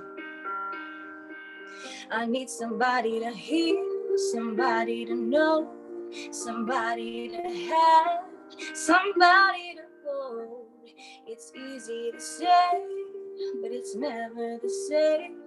I guess I kinda like the way you numbed all the pain, and now the day bleeds into now you go, and you're not here to get me through it all. I let my guard down, and then you pulled the rug. I was getting kinda used to being someone you love. I'm going under, and this time I feel there's no one to turn to. This all or nothing way of loving got me sleeping without you. I need somebody to know, somebody to hear, somebody to have, just to know how it feels. It's easy to say, but it's never the same. I guess I kinda like the way you help me escape, but now the day bleeds into nightfall, and you're not here to get me through it all. I let my guard down, and then you pulled the rug. I was getting kinda used to being someone you love. And I tend to close my eyes when it hurts. Sometimes I fall into your arms. I'll be safe in your sound till you come back around. For now the day bleeds into nightfall, and you're not here to get me through it all. I let my guard down, and then you pulled the rug. I was getting kinda used to being someone you love. Now the day bleeds into nightfall, and you're not here to get me through it all. I let my guard down, and then you pulled the rug. I was getting kinda used to being someone you love. And that's me, you guys. Thank you. Excellent. Thank you. No, really thank you once again there, Kat. Ladies and Fantastic. gentlemen, if Thank you're you. listening at home, big round of applause for Kat there, Fantastic. singing such an Fantastic. amazing version there of Lewis Capaldi song there. IQ3, what did you think to those songs tonight? I just think they're really fitting in this particular podcast.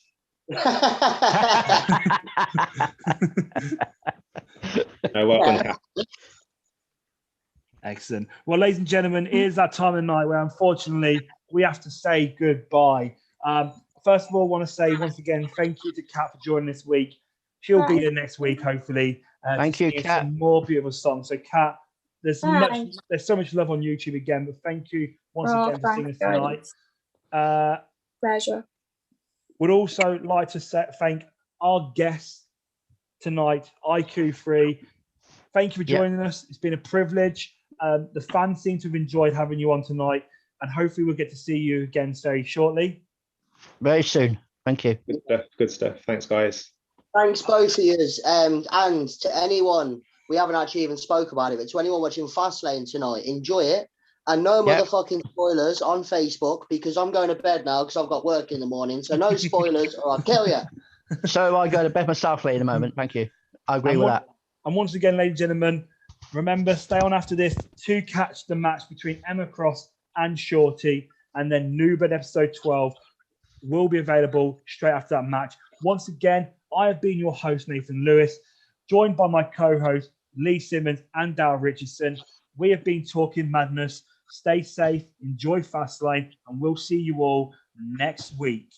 Thank you. Bye-bye.